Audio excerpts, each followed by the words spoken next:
¿Qué tal? En unos minutos comenzaremos aquí en Televisión Canaria Fuera de Plano. Y hoy los grandes protagonistas de nuestro programa serán los niños. Vamos a conocer la lucha contra el coronavirus a través de sus ojos, a través de un cuento que han titulado Érase una vez un monstruo y que nos deja conversaciones entre ellos como esta. Hay que ponerse guantes, mascarillas y si ven a alguien conocido, le saludan de lejos. ¡Hola! Hola, Besai, ¿cómo estás? Bien. ¿Tienes ganas de volver al cole? ¿Qué has hecho? Estar en casa. ¿Cómo está el conejito? Bien. Suelta mucho pelo. Hablaremos también de reactivación económica y de la desescalada que comienza el sábado. No se vayan muy lejos, que empezamos en solo 4 minutos.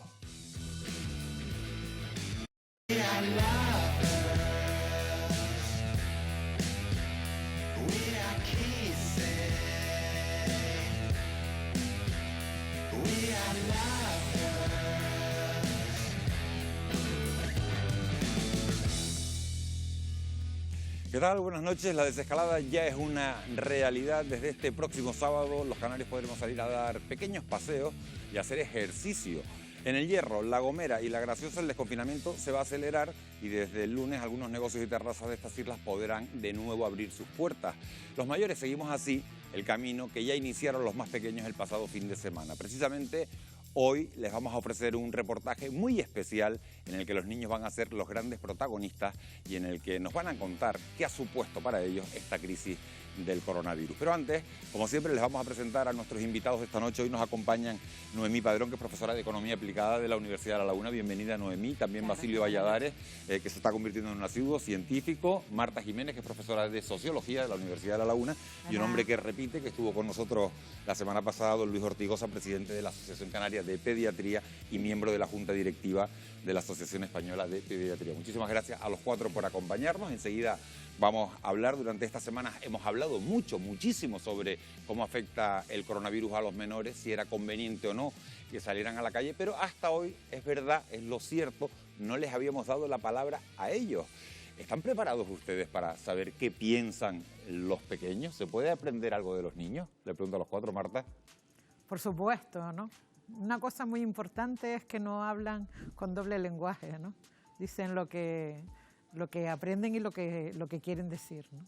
Luis Ortigosa. Uy, Marta me ha quitado lo que yo iba a decir y es que nosotros debemos de aprender muchas cosas de los niños. Iba justo a comentar eso, a no perder nunca la neurociencia, pero quizás un punto entonces que puedo decir a diferencia de Marta o añadiendo algo a Marta es la capacidad de resiliencia que tienen los niños, es decir, esa actitud positiva ante el estrés, ante las situaciones estresantes y sobre todo cómo salir victorioso de acontecimientos adversos que precisamente están mucho que ver con lo que estamos ahora. O sea que eso es importante, que los niños son muy resilientes.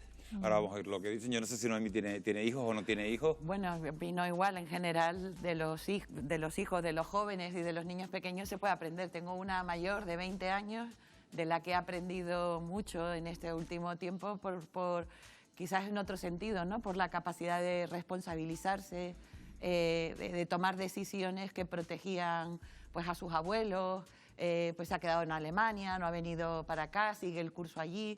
Y bueno, para mí ha sido una lección un poco de eso, de adolescentes con una responsabilidad importante. Basilio, hijos grandes, pero nietos.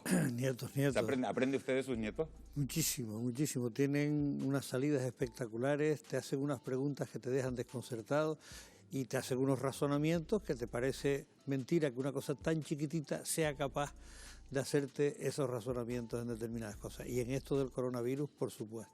Bueno, pues luego vamos a hablar de qué piensan los niños, de cómo está afectando todo esto a los niños. Vamos a saludar también a una persona que nos va a acompañar durante toda la noche, que se está convirtiendo en un asiduo de este programa, que es el catedrático de Educación para la Salud, Jesús Sánchez Martos, que se encuentra en Madrid y que nos acompaña, como digo, una noche más. Jesús, muy buenas noches, ¿preparado para ver el coronavirus esta vez con los ojos de un niño?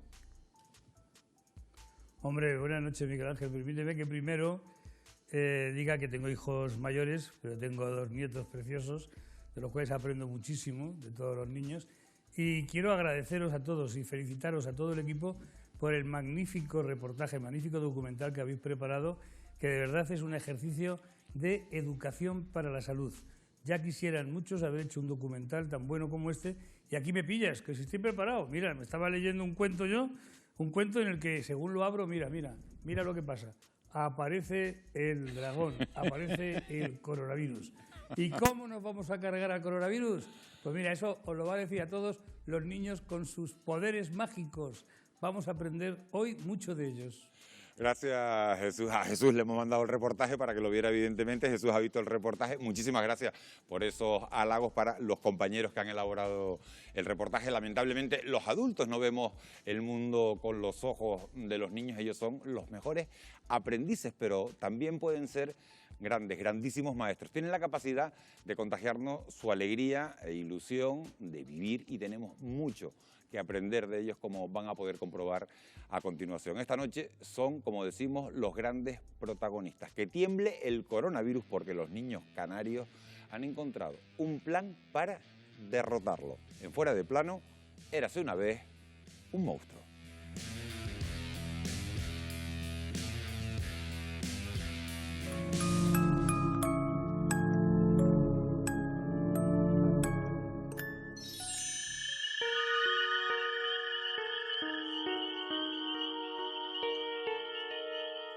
Cuando era pequeña, papá o mamá entraban en mi habitación para darme un beso de buenas noches. Después pedían que apagara la luz, pero justo antes de hacerlo, siempre miraba debajo de la cama por si había algún monstruo.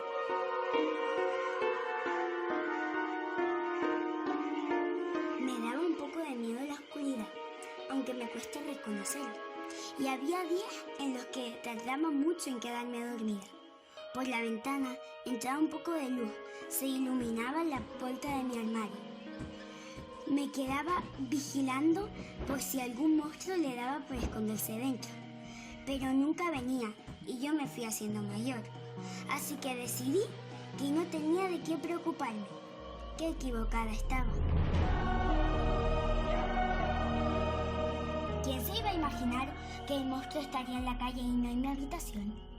O que le iban a gustar tanto los parques, el cole o los restaurantes, que los tendrían que cerrar todos. O que llevaría corona. Yo siempre creí que las coronas eran para los príncipes y princesas que salían en los cuentos, pero no para los monstruos. No, eso no está bien. Ellos no pueden llevar corona. Por eso he diseñado un plan para acabar con él. Y esta noche se lo voy a contar.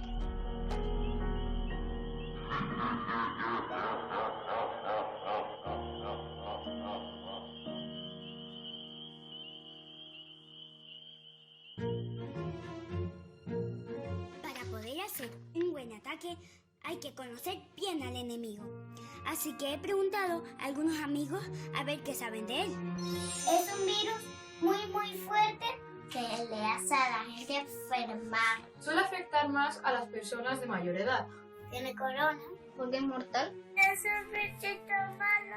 Lo único que sé es que no me deja salir de la calle. Nos ha destrozado los momentos que podemos viajar. Quédense en casa. Hay que ponerse guantes, mascarillas. Y si ven a alguien conocido, le saludan de lejos. ¡Hola! Se echa, frota y tus manos están limpias. ¡Ánimo! ¡Ya quedamos! Después de conocerlo un poco mejor, creo que lo primero que hay que hacer es protegerse bien. Es verdad que estamos muy contentos porque hemos vuelto a salir a la calle. Niñas, despierten. ¿Saben qué día es hoy? ¡Sí, vamos a salir a la calle! No es demasiado. ¿Cuánto tiempo sin poner las zapatillas de salir a la calle? Sí, ¿verdad? No podemos tocar nada. Vale. ¿Y cuando lleguemos a casa qué hacemos? ¿Qué día es hoy? Domingo. ¿Y qué pasa hoy? ¡Que podemos salir a la calle! Tengo una buena noticia. ¿Qué? ¿Se puede salir con la...? ¿Patineta? ¡Sí! Venga, nos ponemos los guantes lo primero de todo. Claro. ¿Ok? sí, porque a mí me queda grande, ¿no? Y te das una vueltita. ¿Estás contenta? Sí. Uy, ¿Estás en la calle después de cuántos días? no sé. De 40. 40.000. ¿Y te acuerdas de cómo era tu calle? Claro. Venga, aprovecha.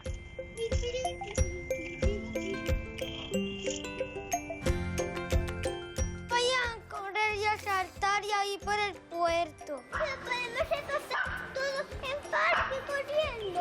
No, No, se va a estar todo el parque. por fuera. Nosotros vivimos en un piso, no tenemos balcón, no tenemos patio y quieras que no, la falta de sol nos quita la energía. Vamos a la calle. Ay, mami, la calle. Quería que me diera el sol, jugar, hacer deporte, correr un poco, caminar. Sé que no puedo todavía jugar con amigos. También sé que tengo que mantener a distancia, no puedo ir a los parques. A pesar de todo esto, me da igual porque juego un poco con mi hermana aquí en la plaza, sin jugar en los remos. Tengo ganas de volver a poder jugar y ver a mis amigos. Venga, niñas, a jugar un poquito que nos vamos para casa. Nos volvemos para casa ya. Hoy un paseíto corto, ¿no? Es el primer día. ¿Y ahora qué hay que hacer? Pues limpiar la patineta. ¿Sí? ¿La vas a limpiar tú? Yo. ¿Y cómo se limpia una patineta? Mira, vamos a coger el paño por aquí.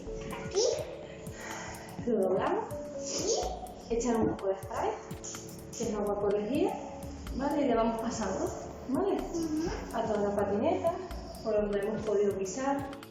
Ya estamos llegando a casita. ¿Les ha gustado el paseo, niños? Sí. ¿Cuánto? ¿Mucho? Mucho. ¿Mañana más?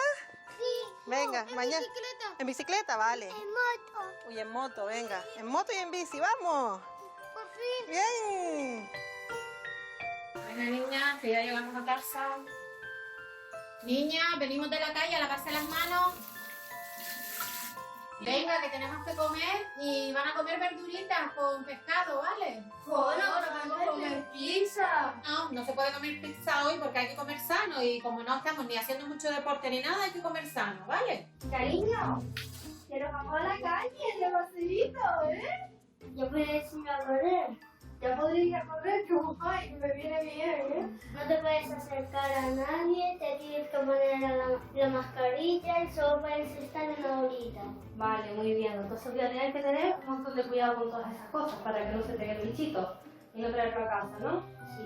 Vale, vale.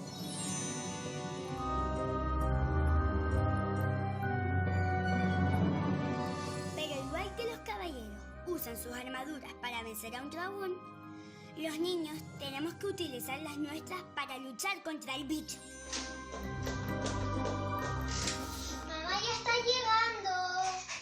No, ahora, no me toques. Cuando me ponga ropa limpia y me lave las manos, te puedo dar un abracito. Las manos te voy a enseñar cómo se lavan, ¿vale? Vale. Hacemos así, después cogemos jabón y ahora hacemos así. Mamá, me voy a poner ropa limpia. Bueno, ya dentro de poco nos vemos. ¿Qué hago cuando salga? No puedo abrazar a mis amigos. Tengo que mantener una distancia. Lo tienes que saludar de lejos. De la acera enfrente, de lejos. Y saldremos para adelante. Esto se va consiguiendo, gracias a Dios. ¿Vale, mi amor? Vale. Tranquila, ¿vale? Una de las armas secretas del coronavirus es el aburrimiento.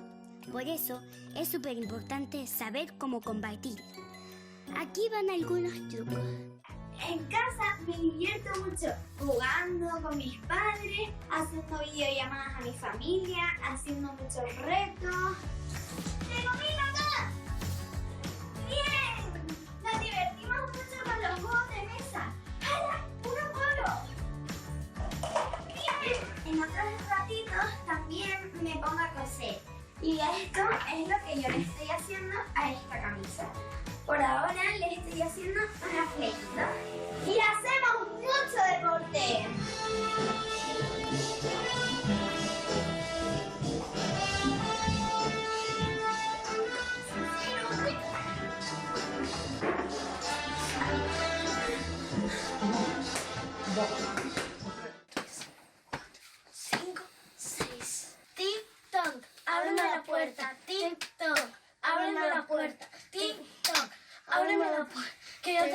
receta secreta.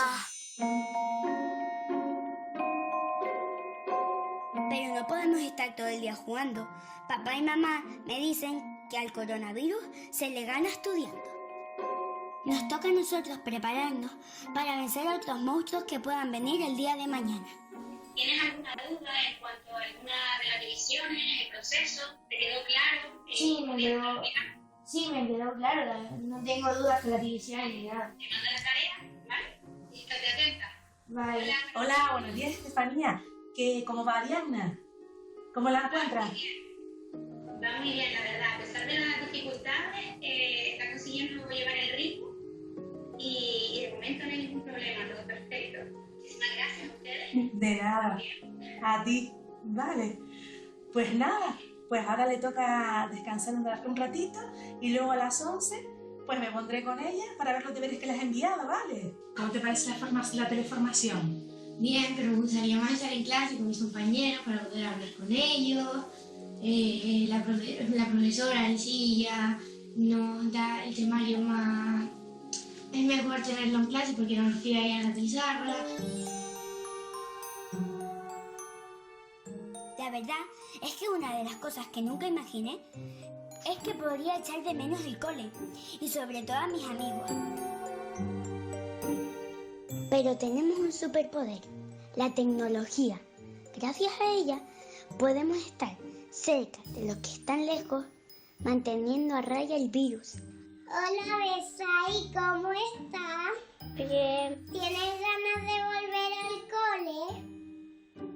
¿Has hecho las tareas? Sí. Yo también he leído. ¿Cómo está el conejito? Bien.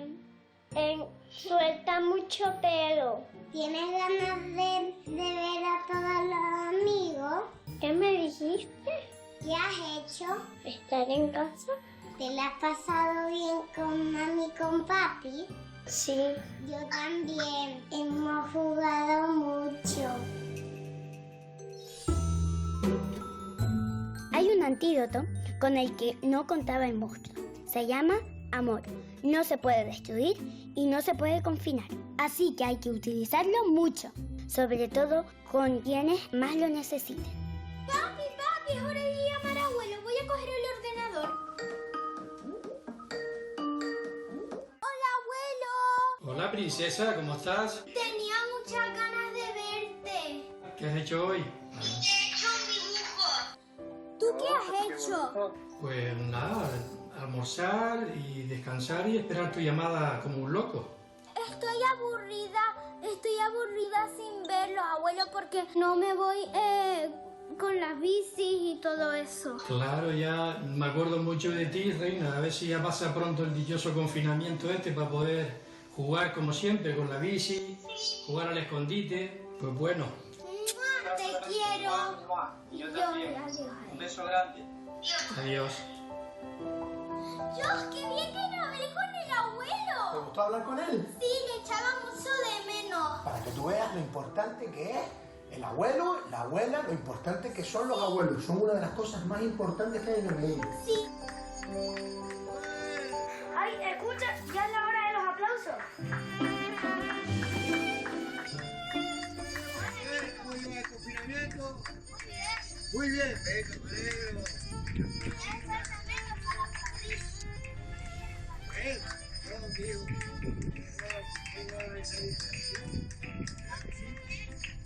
alegro. ¿Qué tal, Joel? ¿Ya aplaudiste? Sí, pero es que me da pena al vecino, que está solo. No estás solo, pero si necesitas cualquier cosa, estamos nosotros. Bueno, eso es verdad.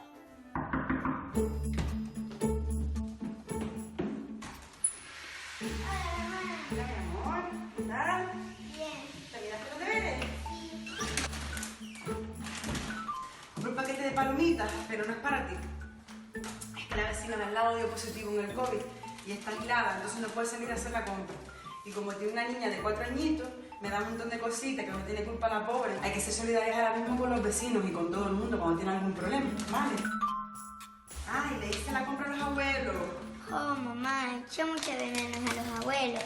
Pero la única forma de ayudarles es no yendo a visitarlos y a llevarle la compra. ¿Y cómo hacen las personas mayores para ir a guardarla, para ir a comprar al súper? ¿Tú qué crees que pueden hacer ahora las personas mayores para ir a comprar al súper? Llamar a un familiar, a un vecino, a un amigo, porque siempre hay que ayudar y para que no se contagien. ¿Has visto cuánta gente se está curando del coronavirus? Sí, los sanitarios están trabajando un montón, son como héroes. Están jugando la vida en los hospitales por nosotros y hay hasta algunos que han tenido que separarse de sus familiares. Están trabajando un montón de horas por nosotros, son muy valientes. Bueno, aunque ustedes también son héroes para mí porque han estado cuidándome este tiempo que he estado en casa. Ay, mi niña. A nuestro monstruo le gusta asustar a los niños más débiles. Por eso no nos podemos olvidar de ellos. Si están acompañados será más fácil que le pierdan el miedo. ¿Qué tal estás, Desi? Hola Nayeli, yo bien, ¿y tú? Bien, ¿cómo llevas la cuarentena? Yo muy bien, aburrida, pero mejor estar en casa con la familia que estar en el hospital. ¿Y tú? Bien. ¿Y qué haces aburrida? ¿Y qué haces en la cuarentena? Hago pasteles, zumba, ejercicio y hago yoga. ¿Qué le podemos decir a los niños que están encerrados? Que ánimo, que sí se puede, que esto es un simple bache más para nuestras vidas.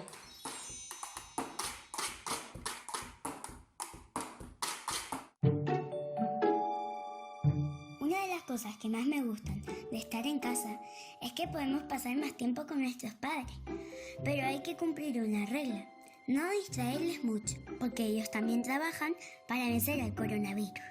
Desde hace un mes no tengo colegio, mi madre trabaja desde casa y yo para entretenerme hago la tarea, juego, también a veces cocino y hago llamadas con mis amigas. Mami, ¿cómo te organizas mediante tu trabajo? Pues me organizo levantándome muy temprano para aprovechar el tiempo que estás durmiendo. Llamo por teléfono a mis compañeros o les escribo un email. Me falta un poquito, ¿vale? Entretente mientras y después jugamos. Vale, yo voy a jugar para pasar el rato. Yo creo que ya he terminado de trabajar. Hola. Mami, ¿ya terminaste de trabajar? Sí, venga, vamos. ¿A jugar un ratito? Vamos, venga. ¿Qué preparaste? Una gincana. Vale, venga, empezamos.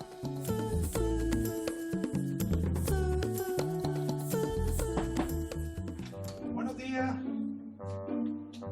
¿Qué tal? Buenos días. ¿Qué tal has dormido? Bien. Mira, haz la cama que después te voy a decir cómo hacer una lavadora, ¿vale? Muy bien. Oye, Gabriel, ¿tienes muchas tareas para hoy? No demasiadas, lo de mate y lo de naturales. ¿Cómo va? En el teletrabajo. Pues mira, Gabriel, bien, tengo que redactar hoy unos informes.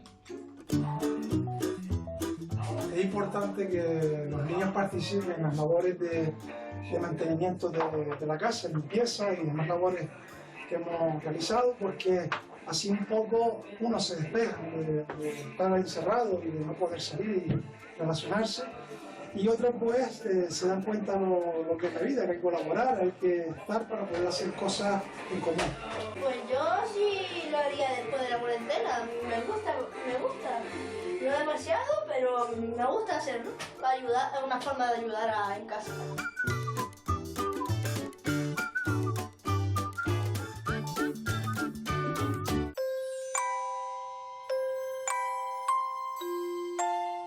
Para debilitar al monstruo es muy importante no desanimarse. A lo mejor no nos pueden dar tantos caprichos como antes, pero hay que tener paciencia, porque todo llegará.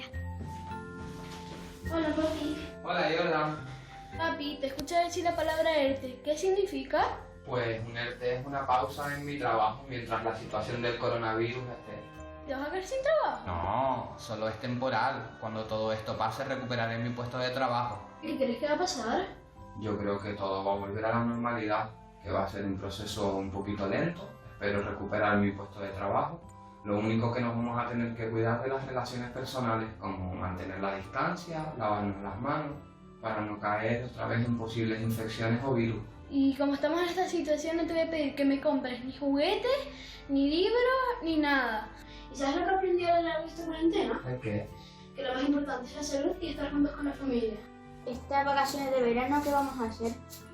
¿A ti qué te gustaría? A mí me gustaría irme a la península a ver a los primos. Esto es Holanda, este es el sitio donde me gustaría ir en vacaciones. Es el estadio del Ajax que me gustaría ver con mi amigo. Sí, cariño, pero este año viajar al extranjero, a la península, igual no lo tenemos fácil. Están las fronteras cerradas y no sabemos si este año vamos a poder ir. ¿Qué te parece veranear en nuestra tierra, en Canarias? Bien, al sur. Y si antes les hablaba de lo importante que es el amor para vencer al virus, aquí va otro superpoder, la alegría. Papá, ¿qué estás haciendo? Viendo la tele aquí, aburrido. Estamos listas. Tenemos la almohada preparada y papá está en el salón. Vamos. ¡Hey, hey, hey, hey!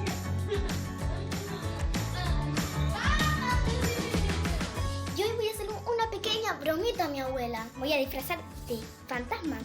Y mi abuela, como está en la cocina, pues aprovecho y ahora hacerle una broma. Una bromita bien chiquitita. Ahora voy a ponerme la blusa. Ahora vamos.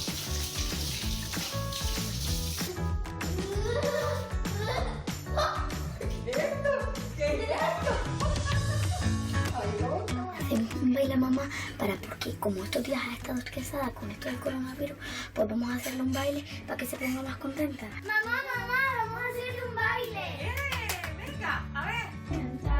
Dice que por otro una no llora, no, pero si le ponen la canción, tiene depresión tonta. Creo que con las armas secretas que les he desvelado, podremos vencer al monstruo. Pero tenemos que usarlas todos los días y no olvidarnos de ellas.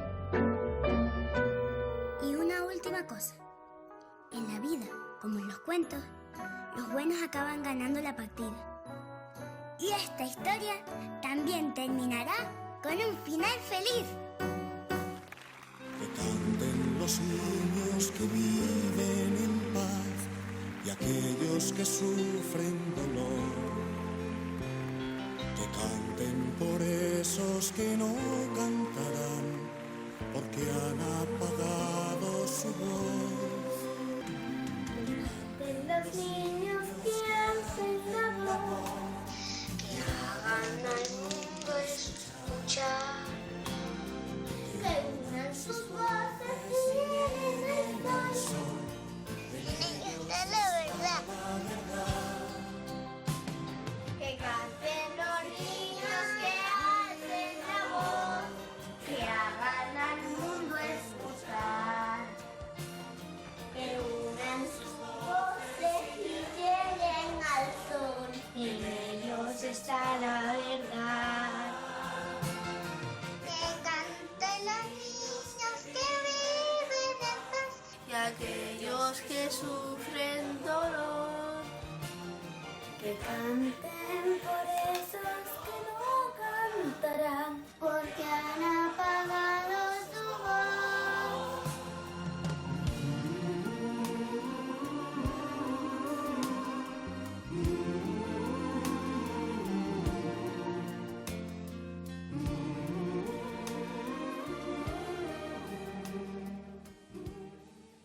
Les decíamos que iba a ser un reportaje muy especial y efectivamente lo ha sido. Hemos visto el virus a través de los ojos de los niños. Noemi, ¿te ha sorprendido alguna reacción de los pequeños? Bueno, en general toda la actitud me parece que transmiten una vida a los mayores, ¿no? En general de estar rodeados de niños es maravilloso.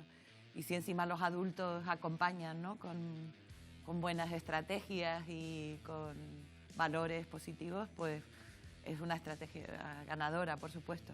Me ha sorprendido cuando ha dicho que los monstruos se ganan o a los monstruos se les combate estudiando, ¿vale? Me ha gustado mucho esa frase, me ha parecido que en esta época de crisis, sobre todo para la juventud, la perspectiva no puede ser de derrota, sino de decir cómo formarme para entender mejor, para mejorar el planeta en el que vivimos y la vida de la gente que tengo alrededor. Me ha gustado mucho. Agarrando a lo que decía Noemí, Basilio, al monstruo este por lo menos sí se le gana estudiando. Sí, todavía queda mucho por saber de él, pero los críos, vamos, ellos tienen claro, no sé lo que ocurrirá dentro de 8 o 10 años, cuando ya todos estos niños que tienen ahora esa edad sean ya unos adolescentes mayores, ¿qué recuerdo van a tener de esto? Pero para ellos al principio debe ser un trauma tremendo, un niño encerrado es Pero algo no se les ve. Ahora le voy a preguntar a Luis, estoy dejando la opinión del pediatra experto para el final de Luis Ortigosa, pero no se les ve tristes ahí. Es verdad que no se puede extrapolar a todos los niños que hay en Canarias esta situación de los que hemos visto por la tele. No solo eso, sino que eso es un reportaje. El día a día es otra historia. Habría que tener una cámara oculta y cogerlo. A un niño no dejarlo que juegue, que salga. Yo cuando oí por primera vez aquello que dijeron, no, podrán ir acompañados los padres al supermercado y a la farmacia. ¿Están locos?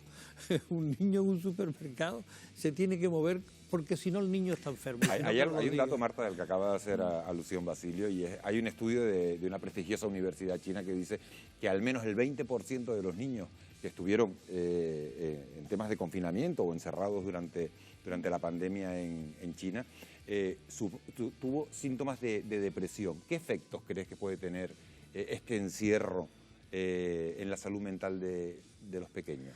Hombre, yo creo que depende de cómo se enfoque, sobre todo a partir de ahora, ¿no? Una cosa que yo creo que me llama mucho la atención de este vídeo es el papel tan importante de la educación. Es decir, en tan poquito tiempo los padres y las madres les han transmitido, las madres sobre todo, porque esa es otra de las dimensiones de esta situación, un mensaje que han captado, ¿no? Yo siempre me pongo a pensar qué sería y qué debería ser, aprendamos de la experiencia, si en todo el sistema educativo incorporáramos estos aprendizajes a los niños y a las niñas, ¿no?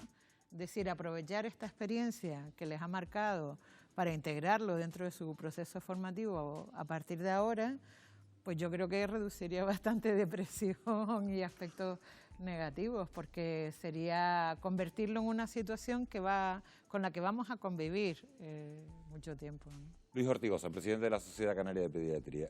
¿Se puede extrapolar ese dato de que el 20% de los niños chinos tuvo síntomas de depresión a lo que puede ocurrir en España, concretamente en Canarias? Bueno, yo lo primero, antes de responderte a la pregunta, quiero decir que me he quedado encantado con este vídeo y yo... Hay que felicitar a nuestros compañeros. Y yo es lo que voy a decir. Yo quiero felicitar a los que tuvieron esta idea y a los que la han desarrollado. Y quisiera sugerir a los responsables de este programa a que emitan este cuento tan precioso, porque es un cuento divulgativo y educativo excelente, que en media hora pone todas las cosas que los niños tienen que saber y hacer en estos próximos meses. Por tanto, felicidades y por favor reprogramen este vídeo en horario infantil. Eso irá este fin de semana, lo pondremos yo otra creo vez que eso este es fin de semana. importante, deberían ponerlo muchos días seguidos. Y después yo me voy a quedar con unas cuantas frases. Yo he visto una niña que dijo una cosa que es importante, dice, y la escribí, es muy importante, decía una niña, no desanimarse, porque pronto todo pasará. Esto dijo una niña. Y el cuento al final acaba diciendo, y esta historia, como en los cuentos, terminará con un final feliz. Es decir, los niños, lo dije yo al principio, cuando me dijeron una primera impresión, los niños tienen una capacidad de resiliencia, es decir, de adaptarse a las circunstancias de estrés tremenda. Y lo hemos visto. Basilio, efectivamente, es una foto de unos cuantos grupos, pero mi experiencia y lo que nos está dictando, lo que estamos viendo, ayer tuvimos una webinar con un psiquiatra infantil donde abordamos en más profundidad el tema de los aspectos emocionales que estos 6 semanas de confinamiento han producido en los niños, y efectivamente se han producido circunstancias, miedos, problemas de dolor abdominal y ¿cómo se llama esto? Traducir los miedos en dolores de barriga, en dolores de cabeza, Pero los niños rápidamente se van a olvidar de esto y dentro de unos años los niños se acordarán de cuando vino aquella cosa del coronavirus y estuvimos todos en casa 6 semanas y salieron. Pero Entonces, necesitan un entorno positivo también, Efectivamente. que les haga ver que ese final o que eso que se está viviendo pues es un periodo y que alrededor pues las cosas van a cambiar. Van a cambiar y de hecho hay niños que no quieren salir a la calle.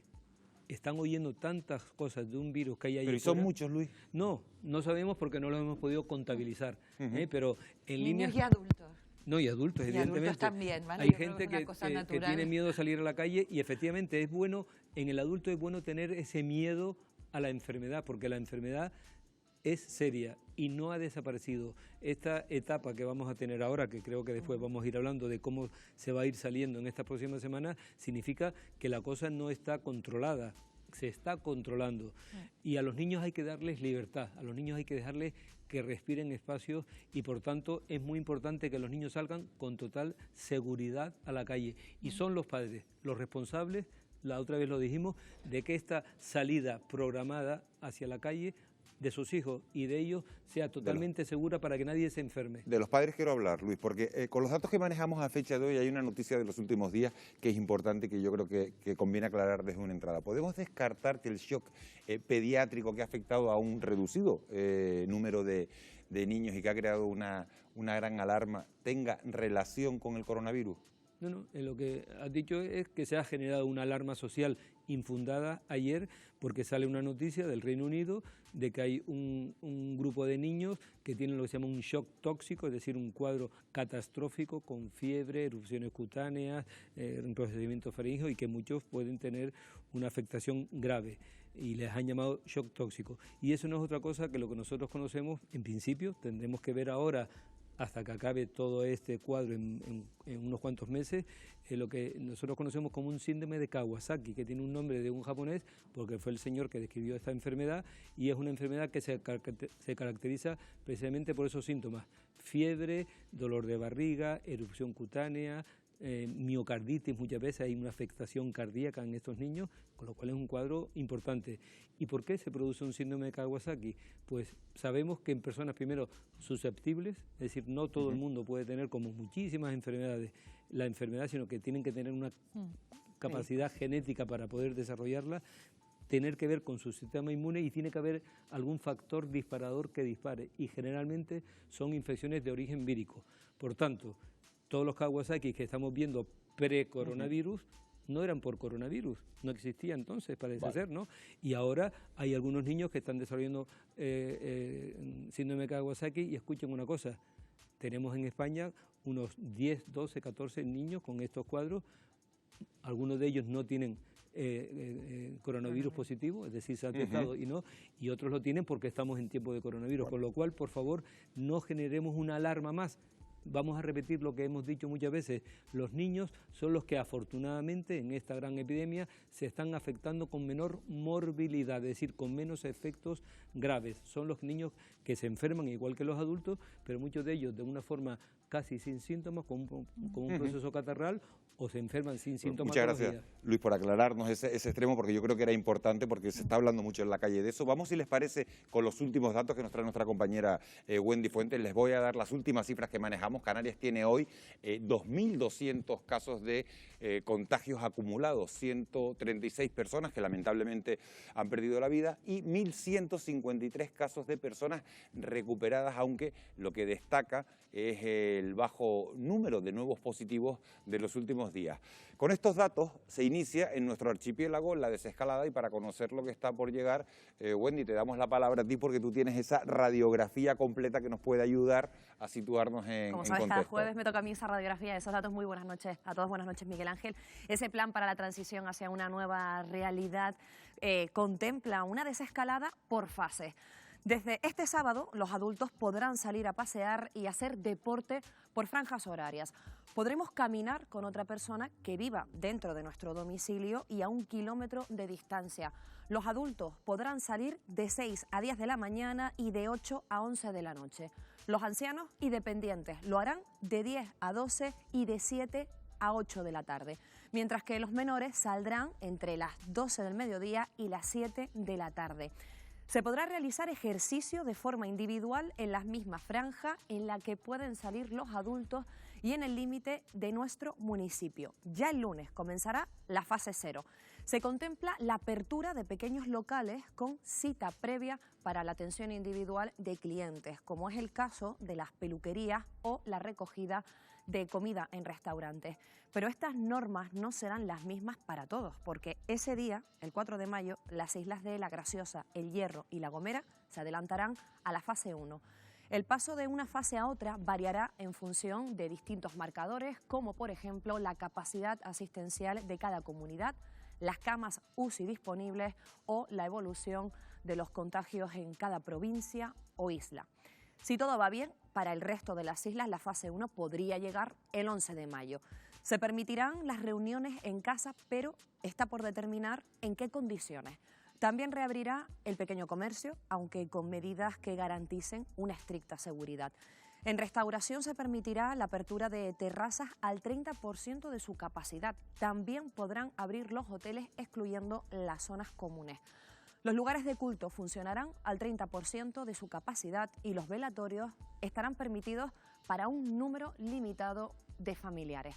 En torno al 25 de mayo podría arrancar la fase 2. Para entonces ya abrirán los restaurantes para el servicio de mesas con 1/3 del aforo. Volverán los cines, teatros y auditorios, pero con butacas preasignadas.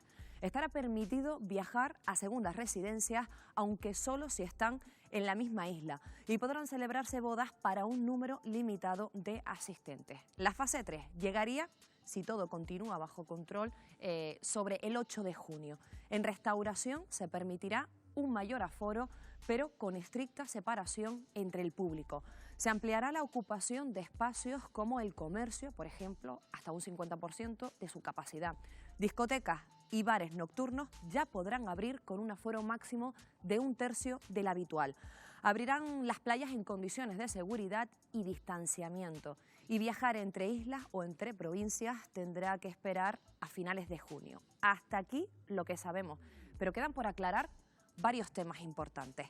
¿Cuándo podremos visitar a nuestros familiares de mayor edad y bajo qué condiciones podremos quedar con nuestros amigos? Estas preguntas que nos seguimos haciendo todavía los ciudadanos, es decir, ¿en qué condiciones? ¿Cuándo podemos ir a visitar, Miguel Ángel? Y yo también quiero aprovechar y trasladar esta pregunta a los colaboradores que nos acompañan hoy. La vamos a hacer directamente a Basilio, porque además lo has hasta mirado, Wendy. Entonces, yo creo que las autoridades suizas, por ejemplo, han dicho que los niños menores de 10 años sí pueden abrazar a sus abuelos, pero porque dice que tienen la certeza de que no son transmisores del virus. ¿Cómo valoras, Basilio Valladares, esa decisión? Pues que me encanta esa certeza, yo no la tengo. Y yo tampoco, ¿eh? Yo no la tengo. Y Luis antes, la frase que dijo antes Luis, de que los niños la padecen, pero con una patología mucho más leve o sin patología. ¿A ustedes les parecería una temeridad que en España se aprobara una medida de este tipo? Vamos a ver, hay muchas cosas que se saben, se ha avanzado muchísimo, pero hay muchas cosas que no se saben. Una de las que no se saben y que yo creo que es fundamental para lo que va a ocurrir a partir del próximo sábado, son los asintomáticos. ¿Cuántos asintomáticos hay aquí? Ya, pero Basilio, los suizos no tienen pinta de ser una gente loca, atrevida, ¿no? Sino los tenemos más o menos como en un perfil bastante pero sensato. Los niños está claro que entran dentro del grupo de los asintomáticos, y es porque efectivamente prácticamente no les afecta. Su sistema inmune, su sistema de receptores en la célula para entrar el coronavirus, lo que sea. Habrá que estudiarlo, pero la realidad es esa. Ya ocurría también en los datos que mandaron los chinos en su momento, que en muchas cosas nos engañaron, pero decían que a los niños no les afectaba. Entonces, entra dentro de los grupos asintomáticos porque hay un montón de gente mayor que pasan asintomáticos. Yo en la experiencia que tengo de la gente del entorno que se les ha analizado, ha habido gente que ha tenido pues un poco de todo, otra gente que ha estado muy chafado, otros que se nos han muerto. A mí se me han muerto unos amigos y ¿qué le vamos a hacer? Pero sí. Yo es que ¿sabes qué pasa? Que es que pienso que esa noticia de Suiza la pongo en duda. porque es que no hay ninguna evidencia científica, que diga que un niño de 10 años puede dar un beso a su abuelo o a su hermano, sí, pero lo han dicho porque así. está haciendo, pero es que yo pondría, no sé si esa noticia es verdad, yo la pondrías en cuarentena, claro, también. Yo de Suiza lo que sí sé que funciona muy bien son los relojes, pero concretamente esto de que podemos dar un beso a los abuelos, un niño de 10 años, ni en Suiza, ni en Estados Unidos, ni en Canarias. Creo yo, ¿eh? Nos está pidiendo la palabra, también somos 4 en la mesa, pero hay una persona, Jesús Sánchez Martos, que está en Madrid. Jesús, ¿querías opinar algo sobre este asunto? Sí, simplemente deciros, sumarme a lo que estáis diciendo, no. Yo ni siquiera la pongo en cuarentena. No puede ser cierto. Además, a mí cuando me cuentan esas cosas siempre pido la fuente, porque estamos un grupo de médicos, científicos, intentando romper todos esos bulos. Eso tiene que ser un bulo a la fuerza. Yo fui muy criticado al principio porque fui de los primeros que en televisión dije que no se podían dar abrazos a los nietos, ni besos, nietos y abuelos. Y me dijeron, hombre, pero por favor, ¿cómo puede usted decir eso? Bueno, ahora sabemos más del virus, seguimos manteniendo lo mismo. Ahora cuando salgamos y vayamos a ver a los nietos, nos encontremos 1,5 metros de distancia, nada de besos, nada de abrazos, porque como muy bien habéis dicho, podemos ser cualquiera de nosotros portadores asintomáticos, los niños y también los mayores, por supuesto. Hay una cosa que yo creo que se refleja en esta reflexión, ¿no?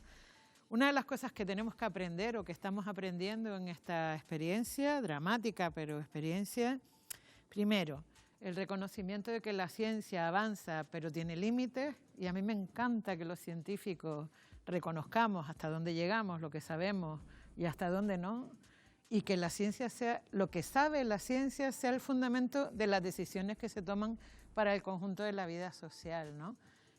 A mí me preocupa que haya algunos miembros de la clase política en este país que pongan en cuestión el conocimiento científico que está sustentando toda la estrategia del gobierno. Es verdad que se pueden adoptar fórmulas distintas de intervención, pero lo que es fundamental y no se puede poner en cuestión es que en una situación de estas características no cabe la intervención si no se apoya en el conocimiento y en lo que ha aportado la ciencia, ¿no? Lo que estás diciendo, Marta, me viene muy bien para enlazarles con una pregunta que les quería hacer. En Canarias, el comité de expertos dijo hace una semana que con los datos que se estaban manejando en nuestro archipiélago podría ser factible un desconfinamiento amplio, por así decirlo, y el gobierno de España ha dicho que no tan amplio, que sí, que nos pueden coger como modelo, pero que solo La Graciosa, La Gomera y El Hierro. ¿Cómo valoran ustedes esa decisión de que no se pueda producir un desconfinamiento conjunto del archipiélago, Basilio Valladares? Pues prudente. Claro. Es una medida prudente que no está mal. Los científicos o los que nos dedicamos a la ciencia en ningún momento tenemos por qué estar de acuerdo en todo. Estoy de acuerdo en cosas que se han hecho y otras cosas en las que no se han hecho. Pues son criterios, sobre todo en cosas que están en el aire. Antes mismo, lo que acaba de decir, el niño puede transmitir, y lo acaba de decir también desde Madrid, el niño puede transmitir, puede ser un portador sano. Los asintomáticos es lo peor que hay en las enfermedades infectocontagiosas, porque no te enteras que lo estás cogiendo. Y en este momento nosotros no sabemos los asintomáticos que hay en Canarias. Es que como un dato que va a ratificar eso es que los primeros casos de niños que se dieron en España fue en Madrid, 3 niñas. ¿Y cómo fue la primera niña que se supo que era positiva? Porque sus 2 padres estaban enfermos y por protocolo se le hizo un test a ella. Claro. Y ojo, positivo, ¿qué síntomas tenía la niña? Ninguno. Si esa niña va al día siguiente a darle un beso a los abuelos, los remata. Eso está muy bien recordarlo porque fue así, porque a veces nos olvidamos de cómo empiezan las cosas. ¿Es compatible este plan del gobierno de Pedro Sánchez con las propuestas a las que me refería, que ha planteado el gobierno de Canarias? Me refiero a esas salidas en días pares e impares, que unos días salgan las personas que vivan en números pares de las calles, otros días salgan las limitaciones horarias.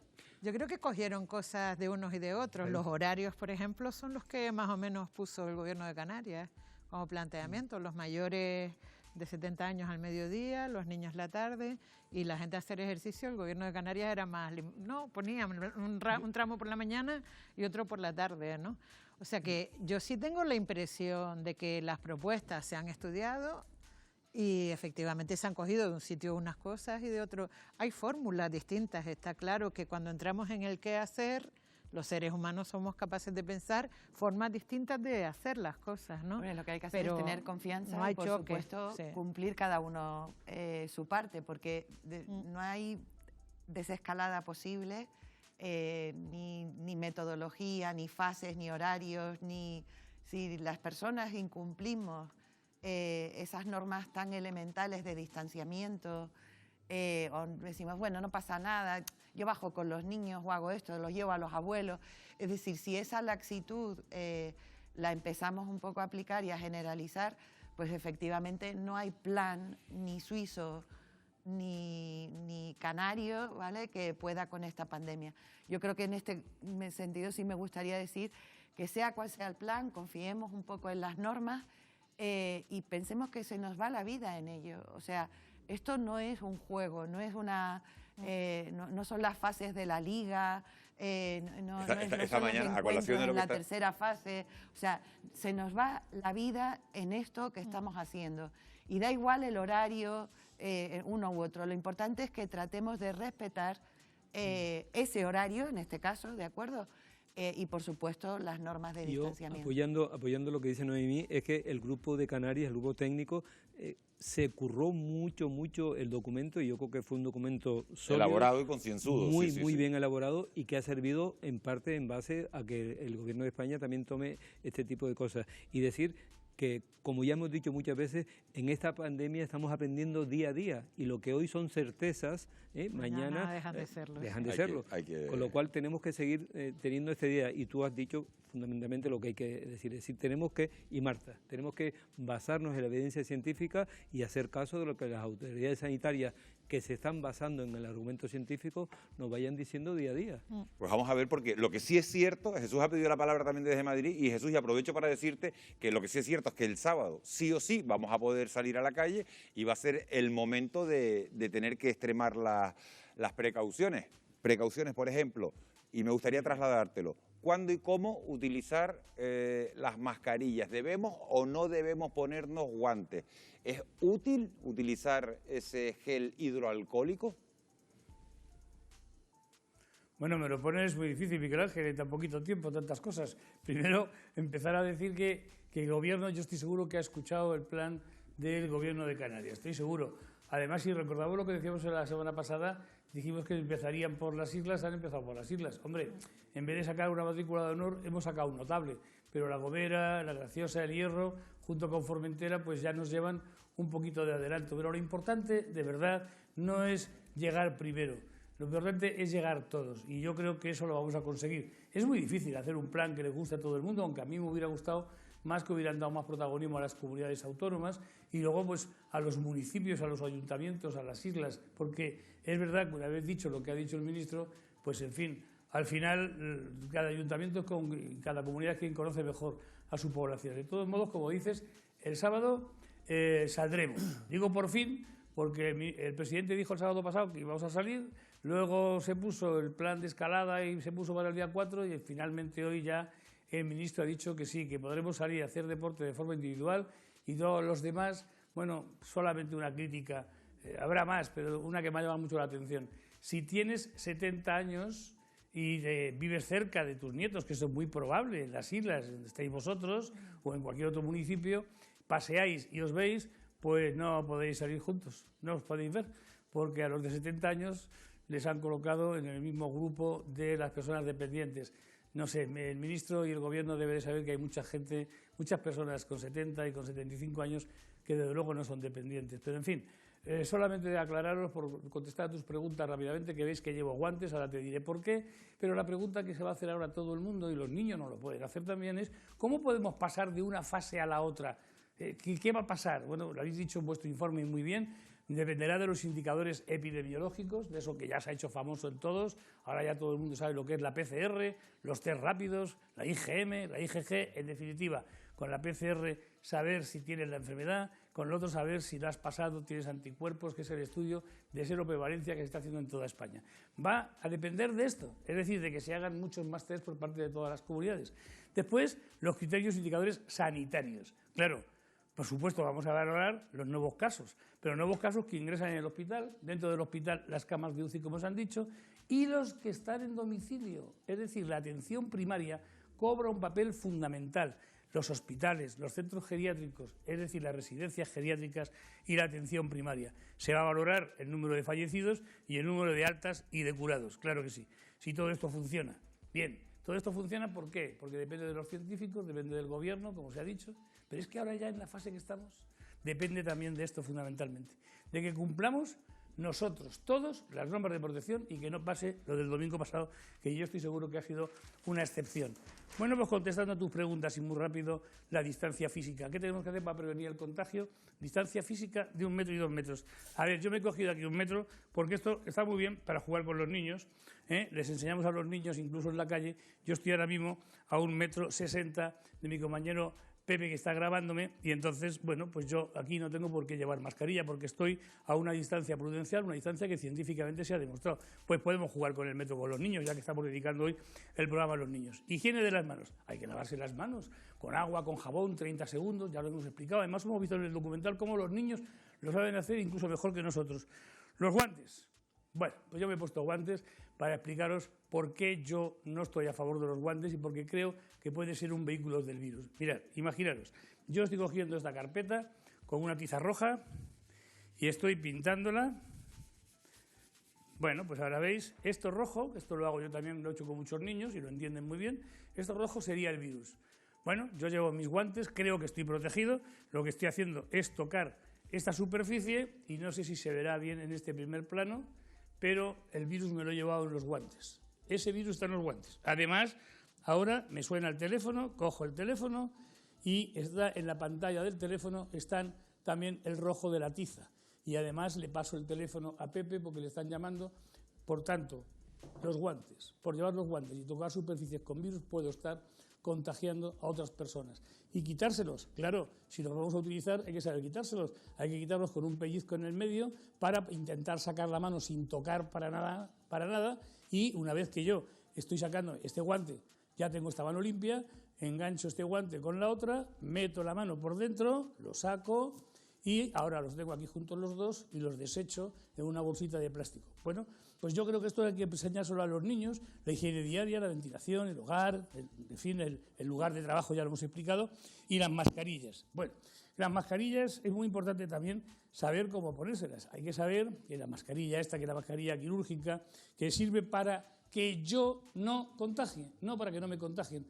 Tiene una parte más azul, una parte más blanca, la parte azul hacia afuera y tiene una varita arriba para poder colocarlo en la nariz. Lo primero que tengo que hacer es lavarme las manos o llevar gel hidroalcohólico, que siempre es importante ahora que salgamos con los niños que lo lleven en el macuto o en el bolsillo, porque en la calle así no buscamos algo de jabón, nos lavamos con el gel hidroalcohólico. Una vez que tengo las manos limpias, yo cojo la mascarilla por los extremos, me coloco la mascarilla, tengo las manos limpias, por tanto, engancho la mascarilla por abajo para que llegue a la barbilla, aquí arriba con la telita esta metálica aprieto para que se ajuste tanto la salida por la nariz como la salida por la barbilla.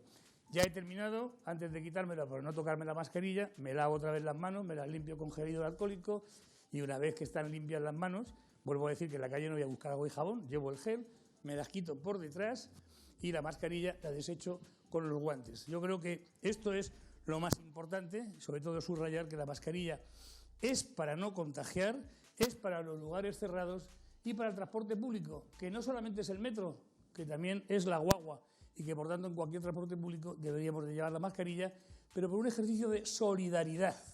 Esos son los poderes mágicos que nos decían los niños en el cuento. Lavado de manos, la mascarilla y sobre todo la distancia física, 1,5 metros, 2 metros. Pues muy clarificador lo que nos ha contado Jesús. Jesús, muchísimas gracias. Yo no sé si están de acuerdo. Ha dicho que sí a la distancia, que sí a los geles hidroalcohólicos y que lo de los guantes al final puede ser más un peligro que una... Yo quiero aportar un valor adicional. El tema del móvil en la calle es dificilísimo porque estás con guantes, o sea, estás haciendo la compra, estás con los guantes, estás con la mascarilla y yo creo que todo el mundo en la calle debería de usar los auriculares.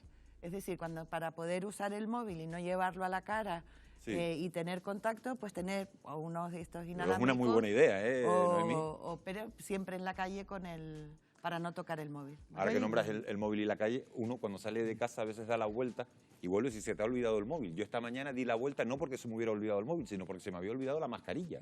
Bajé a coger la moto y no volvía por el móvil, sino volvía por la... Y yo creo que el comentario de elocuente de él es muy bueno, porque efectivamente... ha sido muy clarificador, ¿no, Luis? Además, cuando lo pintaba de Pero rojo. yo siempre lo digo que los guantes son un arma de doble filo, porque la gente se pone los guantes y cree que ya está protegido y se olvida, se toca, con lo cual yo creo que el ejemplo que ha puesto él es excelente.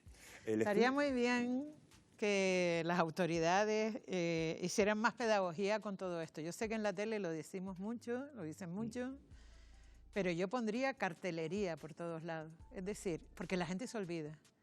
Y yo esta mañana estaba pensando, a ver, cuando hay campañas electorales nos llenan las calles de carteles, ¿no?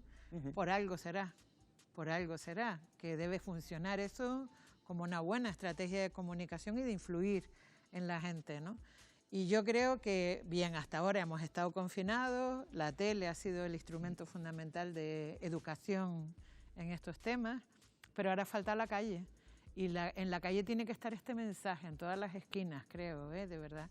Yo estaba pensando, lo digo, es que pensamos en los mayores con las redes, como que no. Con la tele yo creo que debe haber un momento ya de saturación, de no ver la tele ya sobre este tema, porque cansa, o por lo menos a mí me pasa. Y yo creo que estaría bien que, sobre todo en los sitios más estratégicos, las paradas de guaguas, en todos los sitios deberían colocarse esos carteles. Esos carteles pedagógicos con esta información. Bueno, hay mucha gente que está viendo este programa, seguramente igual hasta le cogen la idea y se le hace... Además hay maneras de comunicación que tienden a... Yo que trabajo en economía del comportamiento, todos los estudios neuronales ya de alguna forma tienen bastante claro cómo inducir cambios de comportamiento, recordar, sin tener que estar con el cartel de 250 caracteres, ¿no? Que al final no lo lees porque no te llama la atención tampoco. Fácil. Entonces, trabajar otro tipo de comunicación y acentuarla me parece muy interesante. Yo quiero tocar otro asunto, se lo dirijo a la pregunta a Basilio Valladares, científico. La Organización Mundial de la Salud ha advertido, Basilio, de que tampoco hay evidencia, antes hablábamos de la evidencia de que los niños no sean transmisores del virus, no hay evidencia de que las personas que han padecido el virus vayan a ser inmunes en una posible segunda infección. ¿Se debería, por tanto, descartar la idea de lanzar ese pasaporte de inmunidad a quienes ya han pasado el virus? Vamos a ver, efectivamente eso lo ha dicho la OMS, pero lo ha dicho por precaución. El comportamiento de los virus es el que es, y se conoce que los virus, hay virus que pasar la enfermedad da protección para toda la vida, por ejemplo el sarampión, ¿vale?, entre otros, y hay otros cuyo comportamiento es que te protege durante 1 año, 2 años.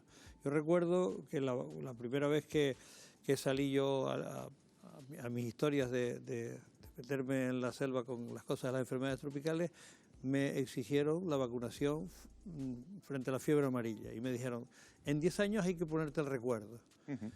Y cuando fui a ponerme el recuerdo me dijeron, no, está comprobado que ya es de por vida. Bien, en esto no se sabe ahora si la protección existe o no existe. Existe, vamos a ver. ¿Estás convencido de que existe? No será una protección absoluta, pero no cabe la menor duda de que las personas que han padecido la enfermedad tienen una protección. De hecho, el plasma de esas personas se utiliza en ocasiones para ponérselo a los enfermos que están muy graves e intentar sacarlos adelante. Y funciona. Por lo tanto, si eso funciona, es que esos anticuerpos que tienen son neutralizantes frente al virus. Leí ayer o antes de ayer en un trabajo científico que el Instituto Pasteur en Francia han sacado un test inmunológico de IgG en donde cuantifica, como hacemos nosotros en los test ahora aquí, pero tienen un sistema para ver también la calidad de defensa que tienen esas IgG, esos anticuerpos IgG que están valorando. Bien, no sé cómo lo han hecho, seguramente tendrán proteínas de algunos receptores o algo, tengo que estudiármelo bien. Y luego otra de las cosas que hace falta ver es si eso se mantiene en el tiempo. Es decir, las cosas se hacen en ciencia, pero luego el tiempo te va poniendo y quitando cosas hasta que se llega a la verdad Eso, por lo tanto, en mi opinión particular, hay protección. ¿La protección es absoluta? No lo sé. ¿Durante cuánto tiempo? No lo sé. Pero el año que viene sabremos si la protección dura un año, y dentro de 2 años sabremos si dura 2 años. Y lo mismo va a ocurrir con la vacuna. Hay una carrera tremenda por conseguir las vacunas. Y la vacuna, al fin y al cabo, es lo mismo que hace el virus. Es decir, te genera unos anticuerpos para que te defiendas. Y entonces, ¿la vacuna cuánto nos va a proteger? ¿1 año? ¿2 años? Habrá que verlo en función Los 10 años de la fiebre amarilla y luego no ha sido para toda la vida. O sea, que eso hay que Jesús nos está pidiendo la palabra desde Madrid. No sé si quieres aportar algo, Jesús, a este tema que estaba hablando Basilio. Sí, porque Basilio lleva toda la razón y porque además es que no salgo de mi perplejidad desde hace ya 2 o 3 semanas. Es verdad, a ver, en medicina el riesgo cero no existe, el 100% absoluto tampoco existe, lo sabemos todos, pero es que yo creo que ahora, en fin, la OMS y muchos científicos y epidemiólogos no se atreven. Vamos a ver, si escuchas decir, como hace poco, profesionales sanitarios que han dado ya negativo, que estaban enfermos, han dado negativo, se les ha hecho los anticuerpos, tienen anticuerpos, están curados y pueden volver a trabajar. Si pueden volver a trabajar, ¿será porque pueden volver a trabajar? No, vamos a ver, ¿será porque están inmunes? Bueno, es verdad que existen casos aislados de personas que se han podido volver a reinfectar, pero también es verdad que el test de la PCR también tiene algún falso negativo. Por tanto, todo eso habrá que estudiarlo y analizarlo. Pero decir alegremente que cuando una persona pasa la enfermedad no tiene inmunidad, no tiene anticuerpos y que no puede dar un abrazo y un beso a su familia, pues me parece que yo no me voy a sumar a eso. Una persona que ha pasado la enfermedad, que ha estado en la UBI, que le han dado del alta, que tiene la PCR negativa, que tiene anticuerpos porque se le han hecho los test, claro que puede llegar a su casa y celebrarlo porque ni va a contagiar ni va a ser contagiado. ¿Habrá alguna excepción? Pues sí, y si me equivoco lo lamentaré. Con la ciencia que existe ahora mismo y comparando con lo que vamos aprendiendo de China después de 4 meses, hoy tenemos que decir que el 90% o más de la población que pasa la enfermedad está inmune. Bueno, pues parece que hay coincidencia en este tema. Jesús, antes de que te marches, quiero hacerte otra pregunta. Con la salida de los niños a la calle el pasado domingo vimos escenas preocupantes, vimos algunos corrillos de padres que no estaban respetando esa distancia de seguridad, ese 1,60 m, ese 1,5 m, esos 2 metros que decías antes. Vimos a niños también que estaban jugando con otros compañeros sin respetar esa distancia.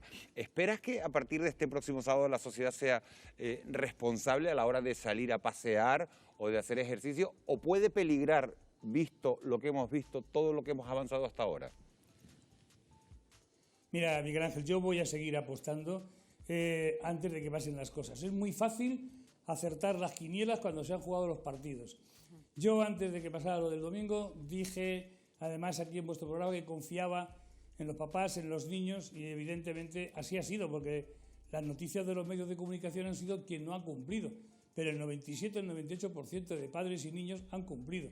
Yo volveré a tener confianza otra vez en que todos tengamos esa responsabilidad. Los papás que se comportaron así, nada más que tienen un adjetivo, son irresponsables, son insolidarios, no se acuerdan de los muertos que llevamos y que, por tanto, están poniendo en riesgo la vida de sus niños, la suya, también la vuestra, también la mía, aunque esté tan lejos, porque hacemos que el virus siga circulando y contagiando. Así es que yo hoy me quiero despedir, como este programa está dirigido a los niños, pues primero agradeceros una vez más. Esto es un ejercicio de educación para la salud. Este documental tenían que tenerlo el Ministerio en su página web, todas las consejerías de sanidad y todos los medios de comunicación. Así que mi felicitación. Y yo diría, chicos, chavales, a partir de ahora que seáis vosotros los que saquéis a los papás.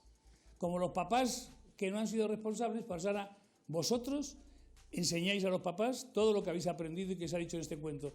Y además aprovecháis para cuidar a vuestros abuelos. Y Miguel Ángel, colorín colorado, este cuento se ha acabado. Bueno, se ha acabado para ti porque aquí nos queda un poquito de noche por delante, Jesús. Un auténtico placer haberte. Para mí se ha acabado esta noche. Haberte tenido y te invito a que sigas el programa. Un abrazo a todos. Un abrazo muy grande. Enseguida retomamos el tema en la mesa. Nosotros vamos a hacer un pequeñísimo corte publicitario, un alto para la publicidad, y a la vuelta vamos a hablar de los efectos que puede tener todo este virus en el cambio climático. Hemos hablado con un biólogo muy reconocido porque es el coordinador de WWF en España, es Luis Suárez. Hablamos con él enseguida a la vuelta de publicidad. No se muevan porque son solo apenas un par de minutos.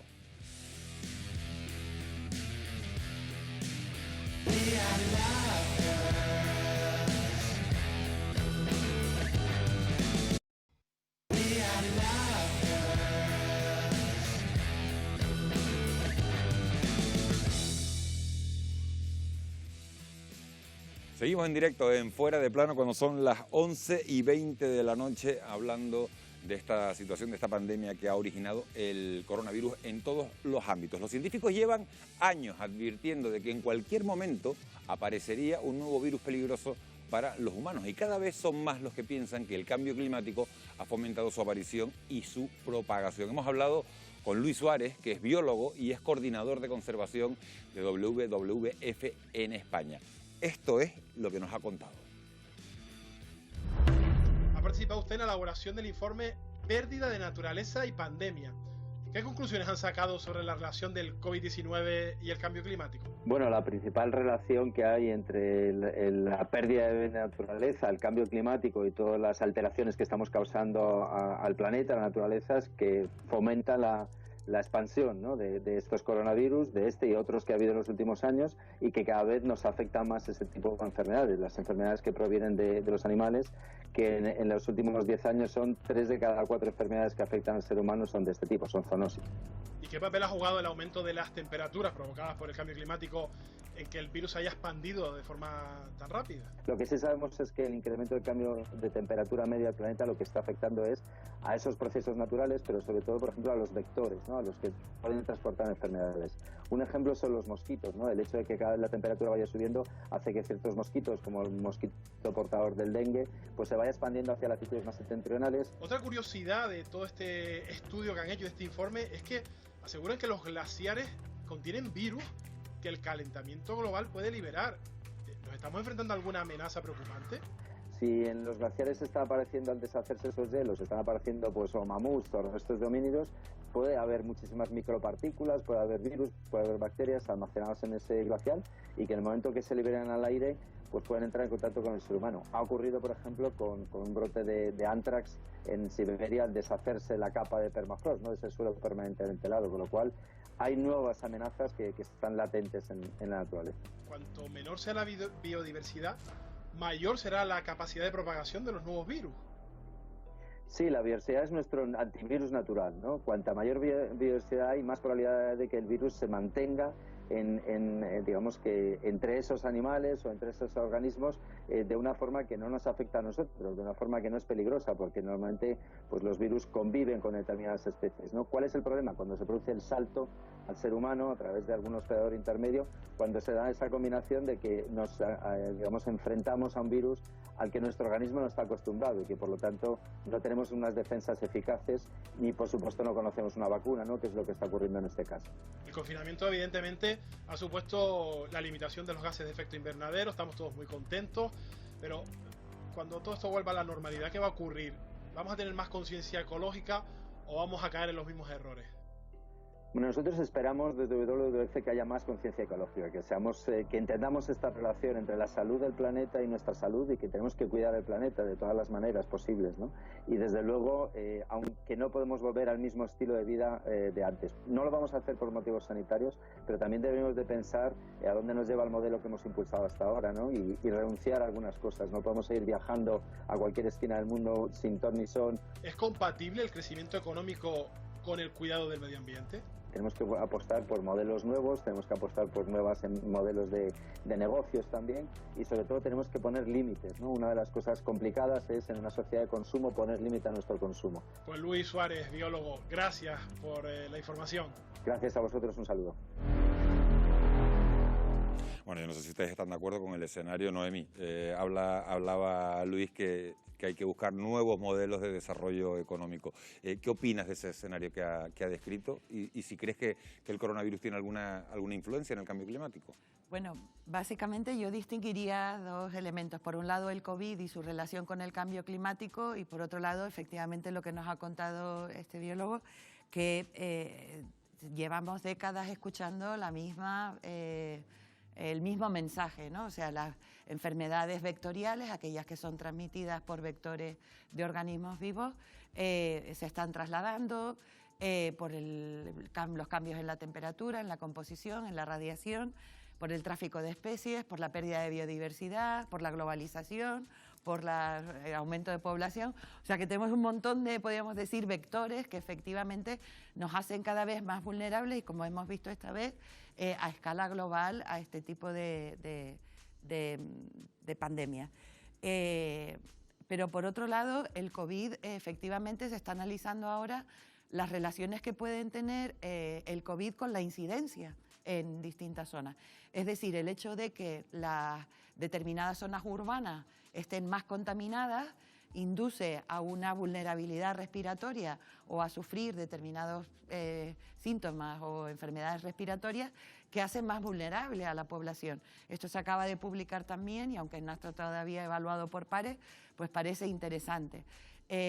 O sea que efectivamente la contaminación puede directamente hacernos más vulnerables a este tipo de virus. Y luego están aspectos más fortuitos que tienen que ver con que ahora esté el aire mejor y efectivamente pues haya menor incidencia, o que con el transporte público o con la no recomendación del transporte público aumenten las emisiones. Lo que está claro es que el cambio climático está aquí para quedarse. O sea, podemos quitarlo de la agenda un momento, podemos integrarlo, pero más rápido o más temprano, pero cuanto antes empecemos a tomar decisiones con una visión de qué planeta queremos, de alguna forma, en qué planeta queremos vivir, mucho mejor para todos porque nos evitaremos daños posibles. Sí, sí, yo suscribo totalmente lo que tú dices y ya yéndome un poquitín al terreno científico o sanitario, le voy a decir una cosa, que es que el año pasado la Organización Mundial de la Salud puso las principales 10 amenazas sobre el planeta. ¿Y saben cuál fue la primera?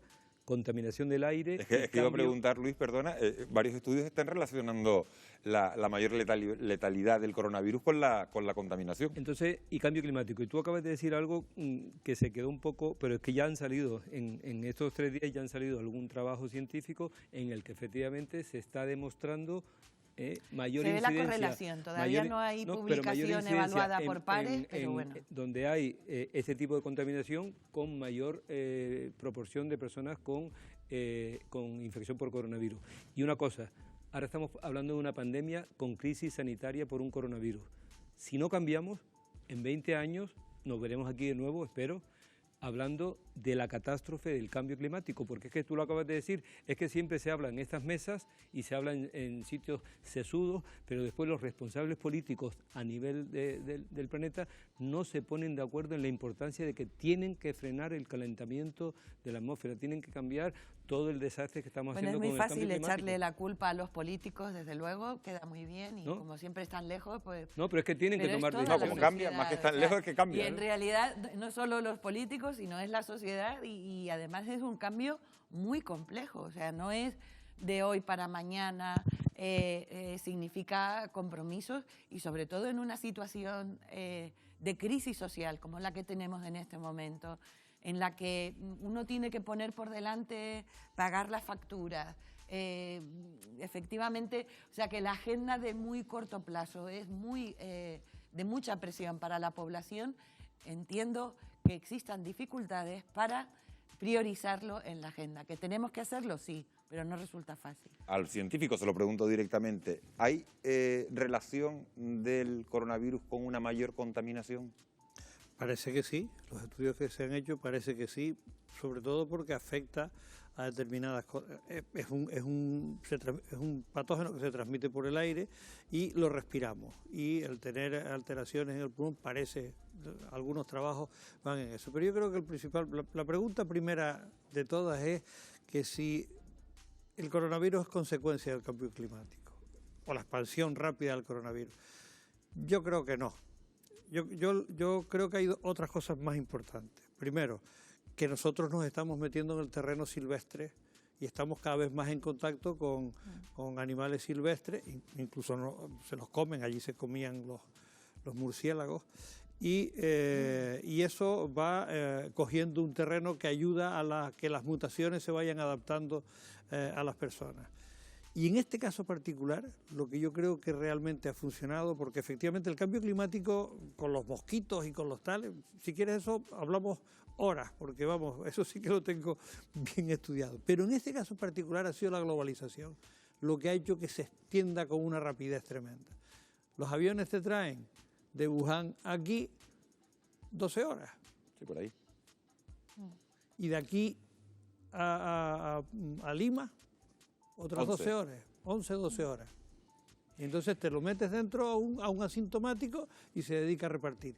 Yo creo que la expansión que yo nunca creí que se iba a producir de esta manera ha ocurrido, porque las posibilidades, que es lo que se llama la globalización, dentro de ese concepto de movilidad, mercancías, personas y demás, se ha producido con una rapidez tremenda. Y han habido actos puntuales que han hecho que termine explotando. Manifestaciones, partidos de fútbol. Es grande la pandemia. Hablar de 3 millones de personas contagiadas en un planeta que tiene 7.000 millones de habitantes. Es que estamos empezando. Yo creo que la vulnerabilidad aquí está más en... Sí, hay 3.800 millones, leía el otro día, de personas confinadas. Confinadas sí, pero que estén afectadas o contagiadas son 3 millones confirmadas de por personas. PCR nada más. 3.800 millones de personas. Pero confinados, pero afectados por el virus 3 millones. No, pero PCR nada más. Con PCR. Confirmado. PCR, vale. Date cuenta que esto multiplícalo por 10 si quieres como mínimo. Basilio ha abierto un tema súper interesante, que es el tema de la movilidad. Los expertos están avisando de los peligros que podría traer para el calentamiento global una vuelta al uso masivo del vehículo privado, pero lo cierto es que las restricciones en el transporte público y el miedo al contagio puede hacer que muchos opten por volver a tirar del coche.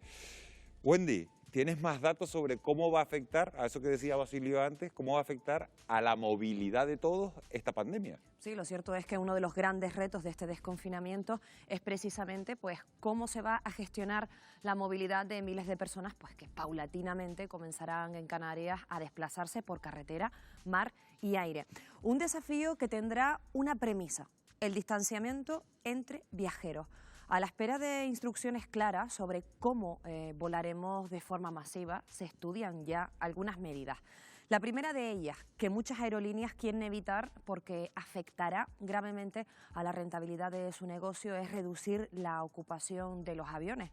Para esquivar esta opción, la Asociación de Líneas Aéreas propone convertir los aeropuertos en zonas estériles, es decir, ubicar un control sanitario para tomar la temperatura. También realizar test de detección del coronavirus o mostrar un pasaporte sanitario que acredite la condición de pasajero seguro. Soluciones que evitarían tener que reducir la ocupación de las aeronaves y sortear una previsible subida de precios. Según las estimaciones de antes de la pandemia, las compañías debían de llenar al menos un 70% el avión para poder mantener unas tarifas competitivas.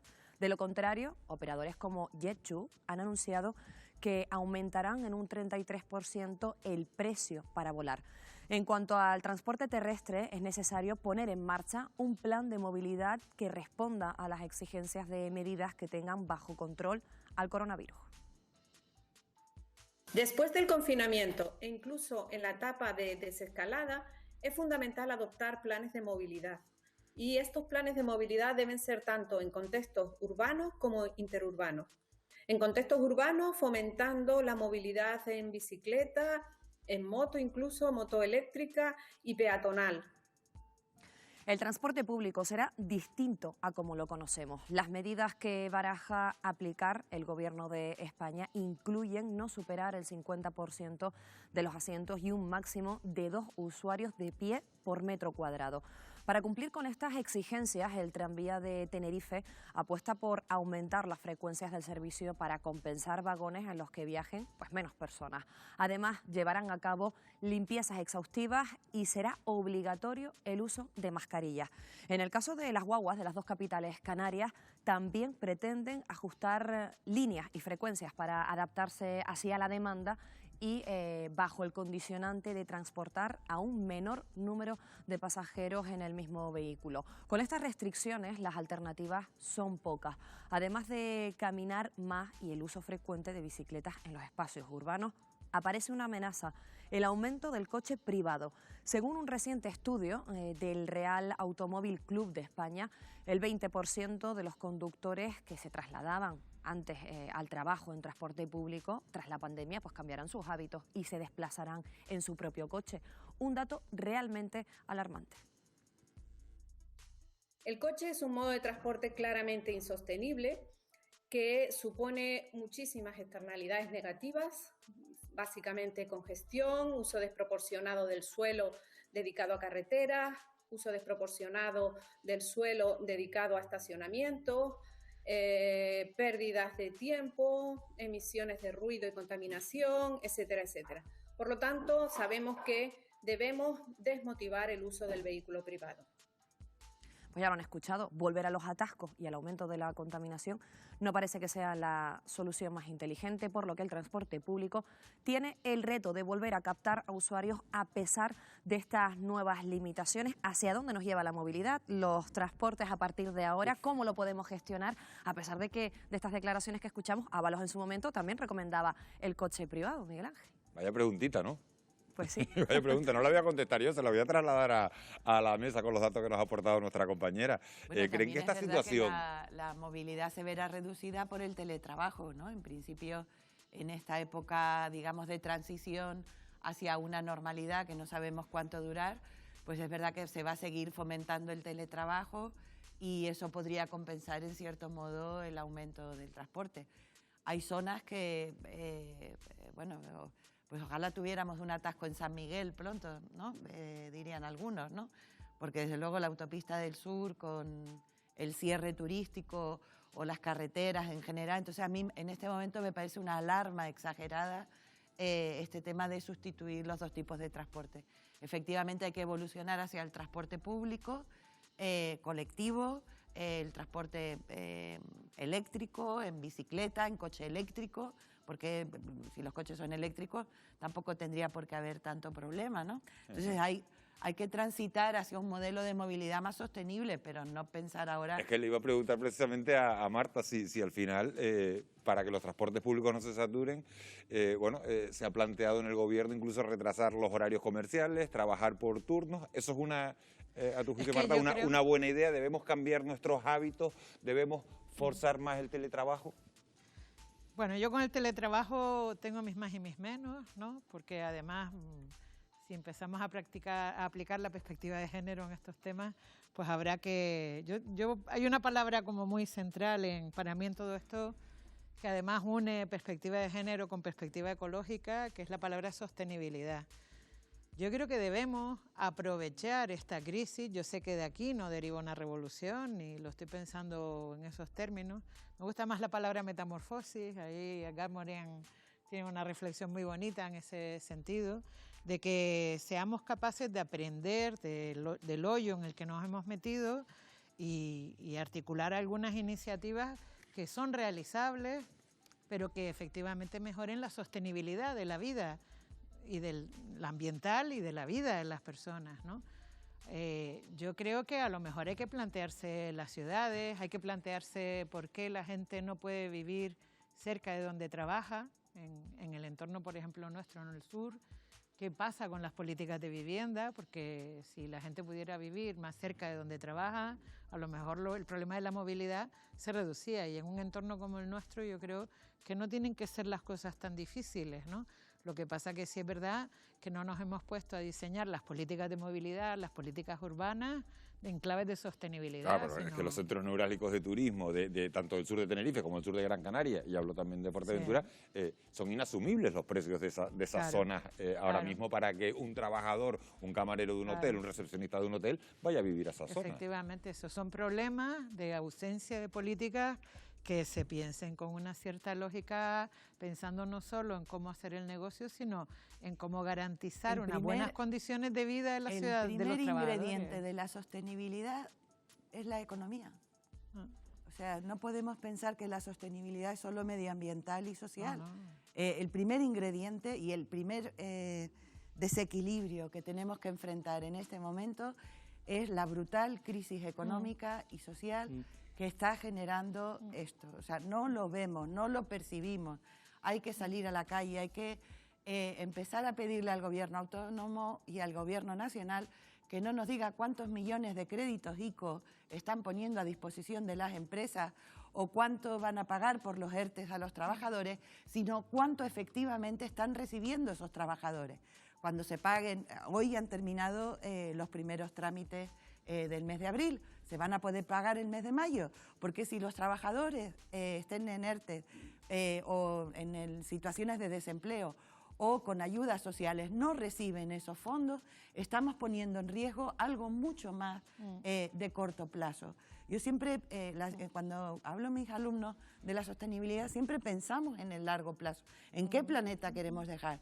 Hay que atender la crisis social de desigualdad y de la auténtica bomba social que se está creando en estos momentos, y eso es una bomba económica, y hay una insostenibilidad de la deuda detrás de todo esto y una insostenibilidad financiera. Así que la agenda efectivamente incluye los ODS, pero con un problema adicional, que es hay que dar de comer a la gente.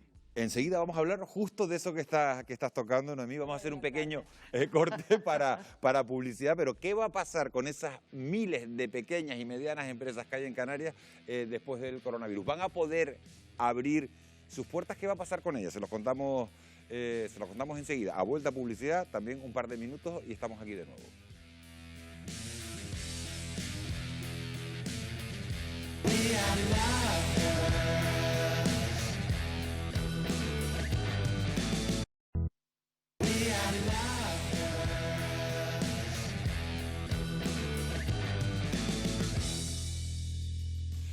Regresamos en Fuera de Plano para hablar de las consecuencias de la reactivación económica o de las consecuencias que puede tener toda esta pandemia en el pequeño y mediano comercio del archipiélago. Hoy hemos conocido un dato preocupante, hemos conocido que la economía española se desplomó en más de un 5% el pasado trimestre, y eso teniendo en cuenta que el estado de alerta solo afectó a los últimos 15 días del mes de marzo. El dato no tiene precedentes e incluso supera al registrado en el peor año de la crisis que se inició en 2008. La caída de nuestra economía se debe sobre todo al descenso en el consumo de las familias, y es que estas semanas de confinamiento han supuesto un auténtico mazazo para el pequeño comercio en Canarias. Se estima que el 30% de las tiendas se va a ver abocado al cierre definitivo, y el anuncio de la desescalada plantea ahora muchas dudas a la mayoría de los propietarios. Nos vamos a ir ahora hasta la calle Triana, en Las Palmas de Gran Canaria. Allí está nuestro compañero José Denis con nuestra siguiente protagonista, que es propietaria de comercios y es miembro además de la Asociación de Comerciantes de Triana. Buenas noches. Pues pocos meses antes de que el coronavirus hiciera aparición en escena, a nuestra protagonista de esta noche las cosas le iban razonablemente bien, hasta el punto que llegó a abrir una segunda tienda. Con ella son 4 trabajadores. Irene Rivero, buenas noches. ¿Tienes claro ya en qué fecha y con qué condiciones vas a poder abrir? Buenas noches. Pues no tengo claro cómo vamos a abrir, no hay un protocolo establecido que nos dé unas medidas claras, y sobre todo también pedimos tiempo para poderlas llevar a cabo de cara al día de la apertura, estar perfectamente preparados. Con las condiciones que intuyes, porque oficialmente todavía no hay nada claro, con lo que vamos conociendo, ¿crees que va a ser rentable reabrir las tiendas en estas primeras fases? No, porque la realidad ahora es una nueva realidad. Tengo que incorporar a mis 3 empleadas sobre la marcha, pero va a haber un horario que no sabemos, y además tengo que ser consciente que el pequeño comercio es muy vulnerable. Mis 3 empleadas no pueden coincidir. No quiero que si una se contagie a las otras 3, porque entonces me quedo sin personal para abrir. Esto es todo muy importante, entonces tendré que reducir horarios. Son muchas medidas que van a afectar a la rentabilidad. Hay voces dentro del empresariado canario que dicen temer la ruina. Por ejemplo, piden más flexibilidad en los ERTEs, que se prorroguen hasta diciembre y que el regreso de los trabajadores sea poco a poco. ¿Tú cómo piensas devolver los puestos de trabajo a tus empleadas? Creo que la flexibilidad del ERTE, toda la flexibilidad es muy importante, que nos den medidas para poder ir nosotros solventando las distintas fases del confinamiento, y creo que nos tienen que dar medidas claras para poder nosotros estar tranquilos, ir incorporándolas poco a poco, según también se vaya comportando el consumidor, y también pues medidas de cara a la ayuda para alquileres, que estos meses hemos estado también pagando el alquiler y hemos estado a puerta cerrada. Pues mucha flexibilidad y no solo moratorias que lo que hacen es retrasar el problema, según mi parecer.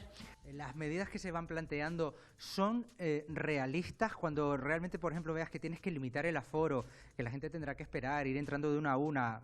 Las ropas todavía está por ver de qué manera hay que esperar, si hay que desinfectar, si hay que dejarlas en cuarentena 48 horas, todo eso todavía no está claro, pero ¿eso es realista luego en el día a día para salir adelante en un pequeño comercio como el tuyo?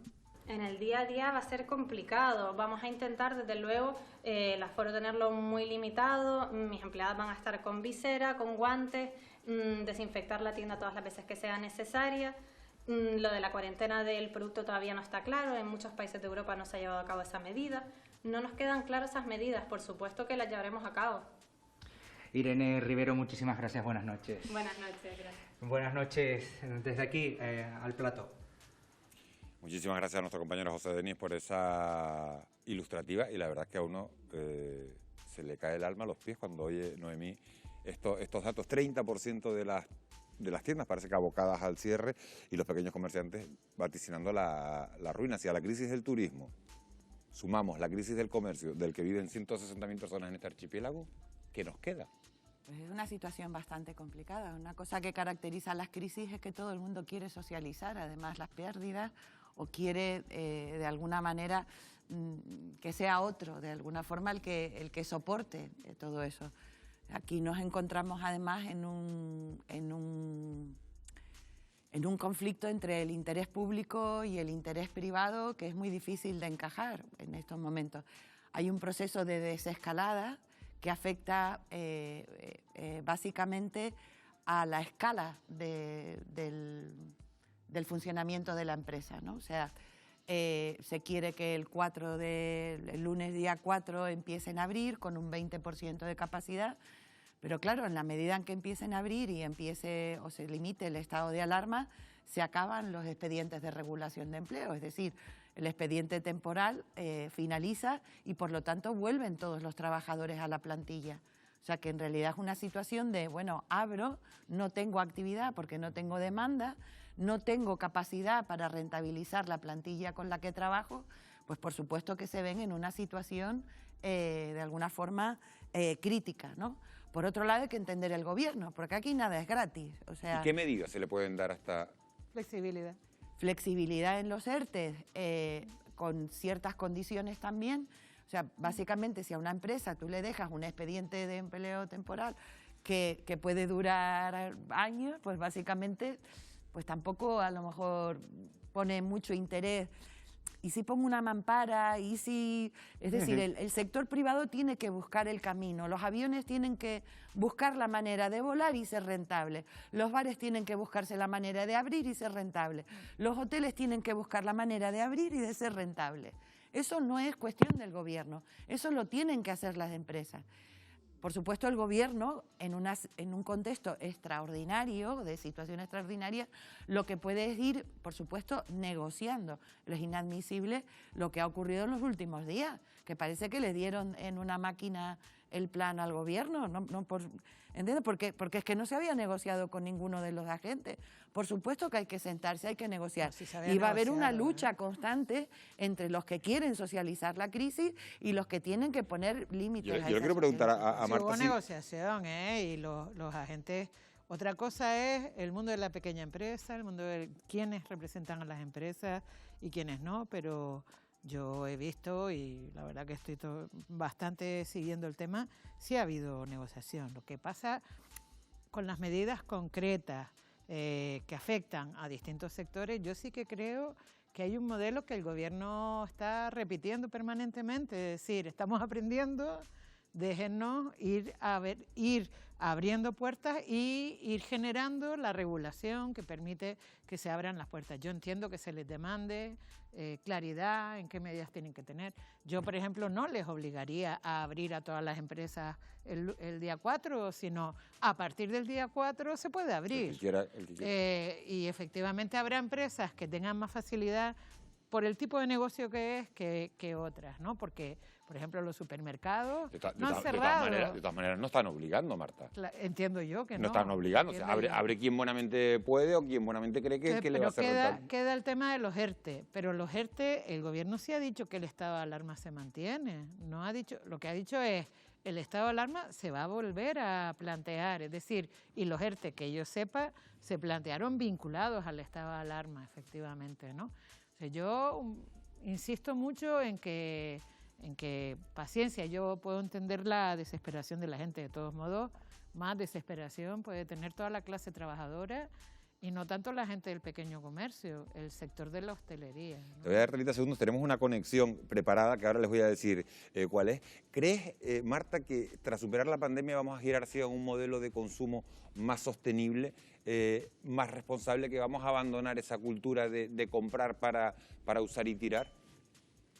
Yo soy de las que creo que ojalá aprendamos de la experiencia. El problema es que estamos en un sistema capitalista que vive de la obsolescencia programada, que vive del hiperconsumismo, etcétera. Otra cosa es que efectivamente la gente que tiene las riendas de la economía, de las políticas económicas y de la economía, pues efectivamente sentarse. Yo creo que el Estado va a necesitar más impuestos para afrontar todo esto. No corresponde mantener las políticas fiscales que han habido proteccionistas de las empresas, de las grandes empresas sobre todo, en este contexto, como se hizo. Subir los impuestos a los grandes capitales. Hombre, por lo menos a ciertos niveles, una especie de, ya en Madrid se ha hablado de la tasa COVID, o incluso aquí estaba puesto el impuesto, la tasa turística, que ahora, claro, pierde sentido, pero a lo mejor hay que abrir el debate de decir, si las empresas están pidiéndole al Estado que apenque con parte de la pérdida, que apenque con las pérdidas, de alguna manera ciertos sectores de la economía no están arruinados en este país, ¿no? Difiero notablemente, básicamente lo que tiene que haber es una reestructuración del gasto público brutal, y lo que se espera son políticas de recortes que afecten de manera homogénea a muchos sectores de nuestra economía, en la función pública, en los servicios sociales, etcétera, etcétera, pero en una economía que está ahogada completamente, que los ratios de beneficio se han reducido, es una locura pensar en un incremento de la presión fiscal y más a las empresas, o sea, vamos, a ciertos sectores, sí. Yo les iba a decir que se guarden esa reflexión final. Sé que Luis Ortigosa me ha pedido la palabra, pero tenemos una conexión en un segundo. Le voy a pedir que se guarde ese titular para en unos minutos. El coronavirus ha llevado a miles de vidas por delante, pero muchos temen que la pandemia de la pobreza sea una amenaza, como estamos hablando, mucho mayor. Para abordar esta situación vamos a saludar esta noche también al diputado del Común, a Rafael Llanes, que está pendiente también de toda esta situación. Rafael, ¿qué nos puedes contar? Hola, buenas noches.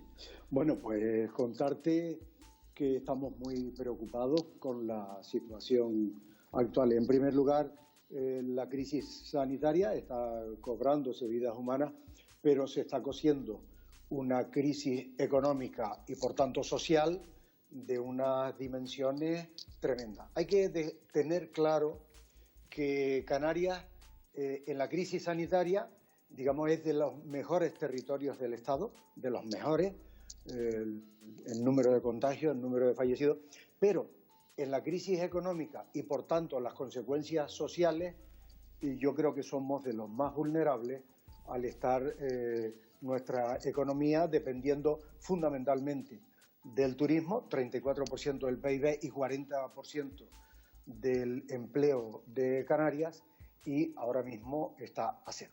Por tanto, muy preocupado. Rafael, los mayores, las personas dependientes, los niños son los más frágiles ante una posible ola de pobreza después del coronavirus. ¿Qué medidas habría que adoptar para proteger a estos colectivos? Bueno, lo primero que tenemos que pensar es que en época de bonanza económica o de cierta bonanza económica hemos sido incapaces de cumplir la ley de dependencia, que da un plazo de 6 meses para solucionar para resolver los expedientes y estamos tardando 2 años y medio. O de discapacidad, que la ley da 3 meses de plazo y estamos tardando 1 año y 2 meses. Por tanto, y eso en época de una bonanza económica, de un cierto crecimiento económico. ¿Qué va a pasar a partir de ahora? Mira, ayer se daba a conocer un estudio de los directores de centros sociales españoles que hablan de la posibilidad de que a final de año exista un número de 10 millones de personas como usuarios de los servicios sociales. Hay que tener en cuenta que en la actualidad hay 6 millones. Es decir, aumentaría en estos 8 meses que faltan para terminar el año, aumentaría un 66% en el número de usuarios. Y la pregunta que ahora mismo seguro que los televidentes están haciendo es la siguiente. ¿Qué ayuntamiento, qué cabildo, qué comunidad autónoma tiene previsto ese incremento del 66%? Por tanto, yo creo que una consecuencia lógica, una recomendación que yo voy a hacer próximamente a las corporaciones públicas canarias es adaptar los presupuestos que hicieron en esos ayuntamientos, cabildos y comunidad autónoma para una sociedad, para una situación que era muy diferente a la actual. En segundo lugar, si me permite, solo una segunda cuestión, es necesario simplificar los procedimientos, porque estamos hablando de derechos básicos de demasiadas personas y para situaciones extraordinarias, medidas extraordinarias. Por tanto, también habrá que simplificar los trámites administrativos.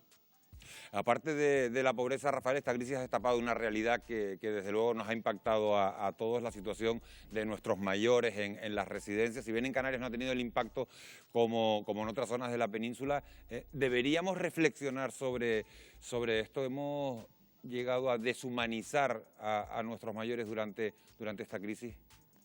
Bueno, yo creo que la pregunta está muy bien hecha. Yo creo que esta crisis, yo en varias ocasiones he dicho que es una crisis que, como la seguridad de cada uno de nosotros depende del comportamiento responsable de los demás, digamos que nos va a hacer un poquito más solidarios, menos egoístas y más humanos. Esa es mi esperanza.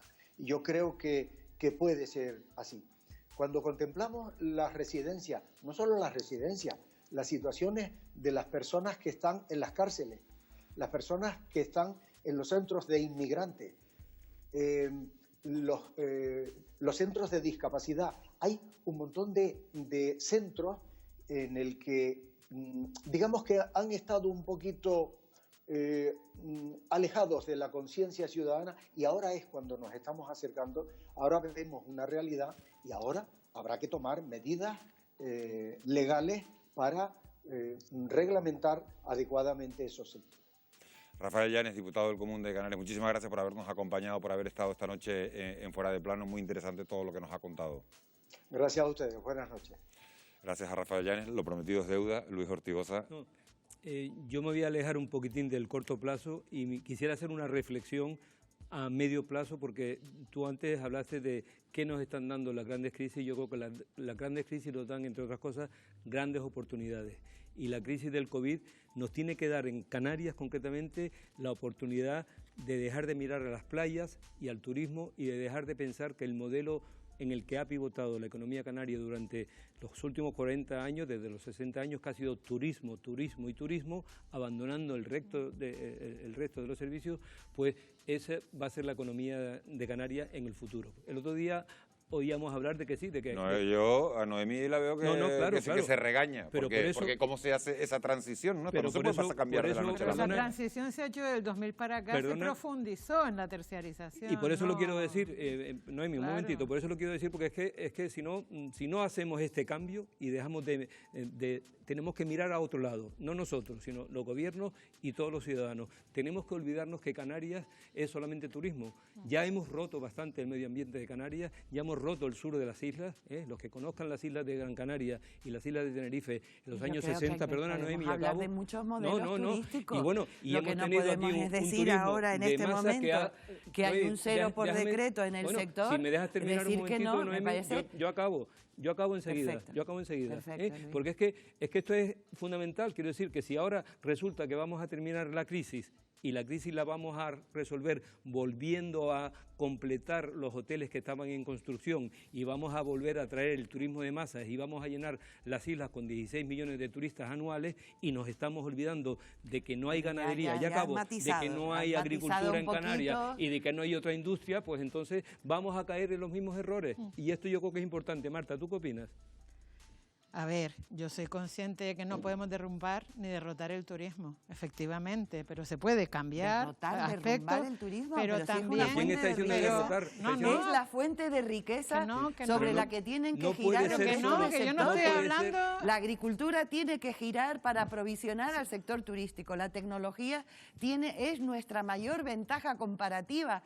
Y no la única. Por supuesto. No la única. Por Podemos supuesto, trabajar en otra. Apuesto por la diversificación, apuesto por modelos turísticos que pueden llegar a ser distintos, pero es realmente una reflexión de suicidas, ¿vale? Mantener el hacer turismo ese tipo de exclusivamente, reflexiones hoy en evidentemente. día. Y además, en medio de una crisis, pensar que uno puede cambiar el modelo turístico es como, no sé, como tener un modelo agujero. económico, no el modelo En turístico. tener un Pero agujero, sí no, abrir- el modelo económico. Tener un agujero económico en nuestro comercio espectacular, ¿verdad? La tiendita, una deuda. Pues ahora en vez de vender ropa voy a vender agua. No estamos diciendo Pero eso. no estamos Noemi. diciendo No- eso. No trivialices el asunto porque No no se es... está diciendo eso, no es lo pero que estamos sí diciendo. el tono y el estilo de aprender de la experiencia. La crisis del 2008 no supuso en Canarias, sino profundizar en el modelo turístico de masas. La distribución de la fuerza de trabajo de los trabajadores asalariados en Canarias entre el 2008 y el 2019 es que bajó la construcción y subió Es un la discurso hostelería, parcial. pero El no discurso- diversificamos. El discurso que estáis haciendo pero es totalmente no, parcial. pero no, Noemi. El turismo, No, el Se turismo puede llegar a un acuerdo, nos quedan 2 minutos de programa, Tiró se los la- digo Pero es porque... que yo sí que quiero abrir El una turismo cosa que ha sacó- abierto esta crisis, la sacó Minuto conciencia- y medio de programa la queda. Ya- conciencia del o sea que- cuidado. Es decir, o tomamos conciencia que Pero se sí. puede generar economía, pero que la sociedad tiene que proceder a una organización social del cuidado que abarca la sanidad, indiscutiblemente, y abarca un retomar todos los temas del cuidado sociosanitario, contemplando cómo las familias aportan economía, aunque las mujeres ahí hacen trabajo no retribuido, y sobre todo replantearnos la estrategia Marta, con el los 2 sector minutos solo no. sociosanitario. Ay, Claro, para que no sea para 30 segundos, con Noemí, el porque nos tenemos sector que marchar. Sociosanitario, parece que ese hasta es un ahora, discurso- hasta ahora le hemos dado un cariz social, Marta, vamos a ver. porque lo sanitario es caro y hemos escapado de No es justo, chiripa. Marta, vamos a dejar los Pero hay 30 que segundos a fortalecer. Noemí. Hay Ese que es un discurso fortalecer. absolutamente construido, un relato ficticio con dotes, con Pues unos si es granitos ficción que la de sanidad futuro. y lo Efectivamente, hay que sociosanitario no apostar tiene que por ser la sanidad, importante, hay que apostar por la Está claro educación que el tema y por va a dar otro. para muchísimo Pero más. no podemos el pensar programa ahora no, que vamos a lamentablemente reinventar llevamos 2 horas Canarias. de debate y Guau, lo que sí muy- está claro es que va a haber que unir fuerzas para salir de esta situación entre todos juntos y de la mano y debatiendo, porque el debate siempre es enriquecedor para poder salir adelante. Muchísimas gracias, Marta, Luis, Basilio, Noemi, muchísimas gracias por habernos acompañado esta noche, por habernos aportado su visión y muchísimas gracias a ustedes, como siempre, por haber estado al otro lado de la pantalla. Volvemos a encontrarnos el próximo jueves en el mismo sitio y a la misma hora. Que tengan ustedes una muy feliz noche.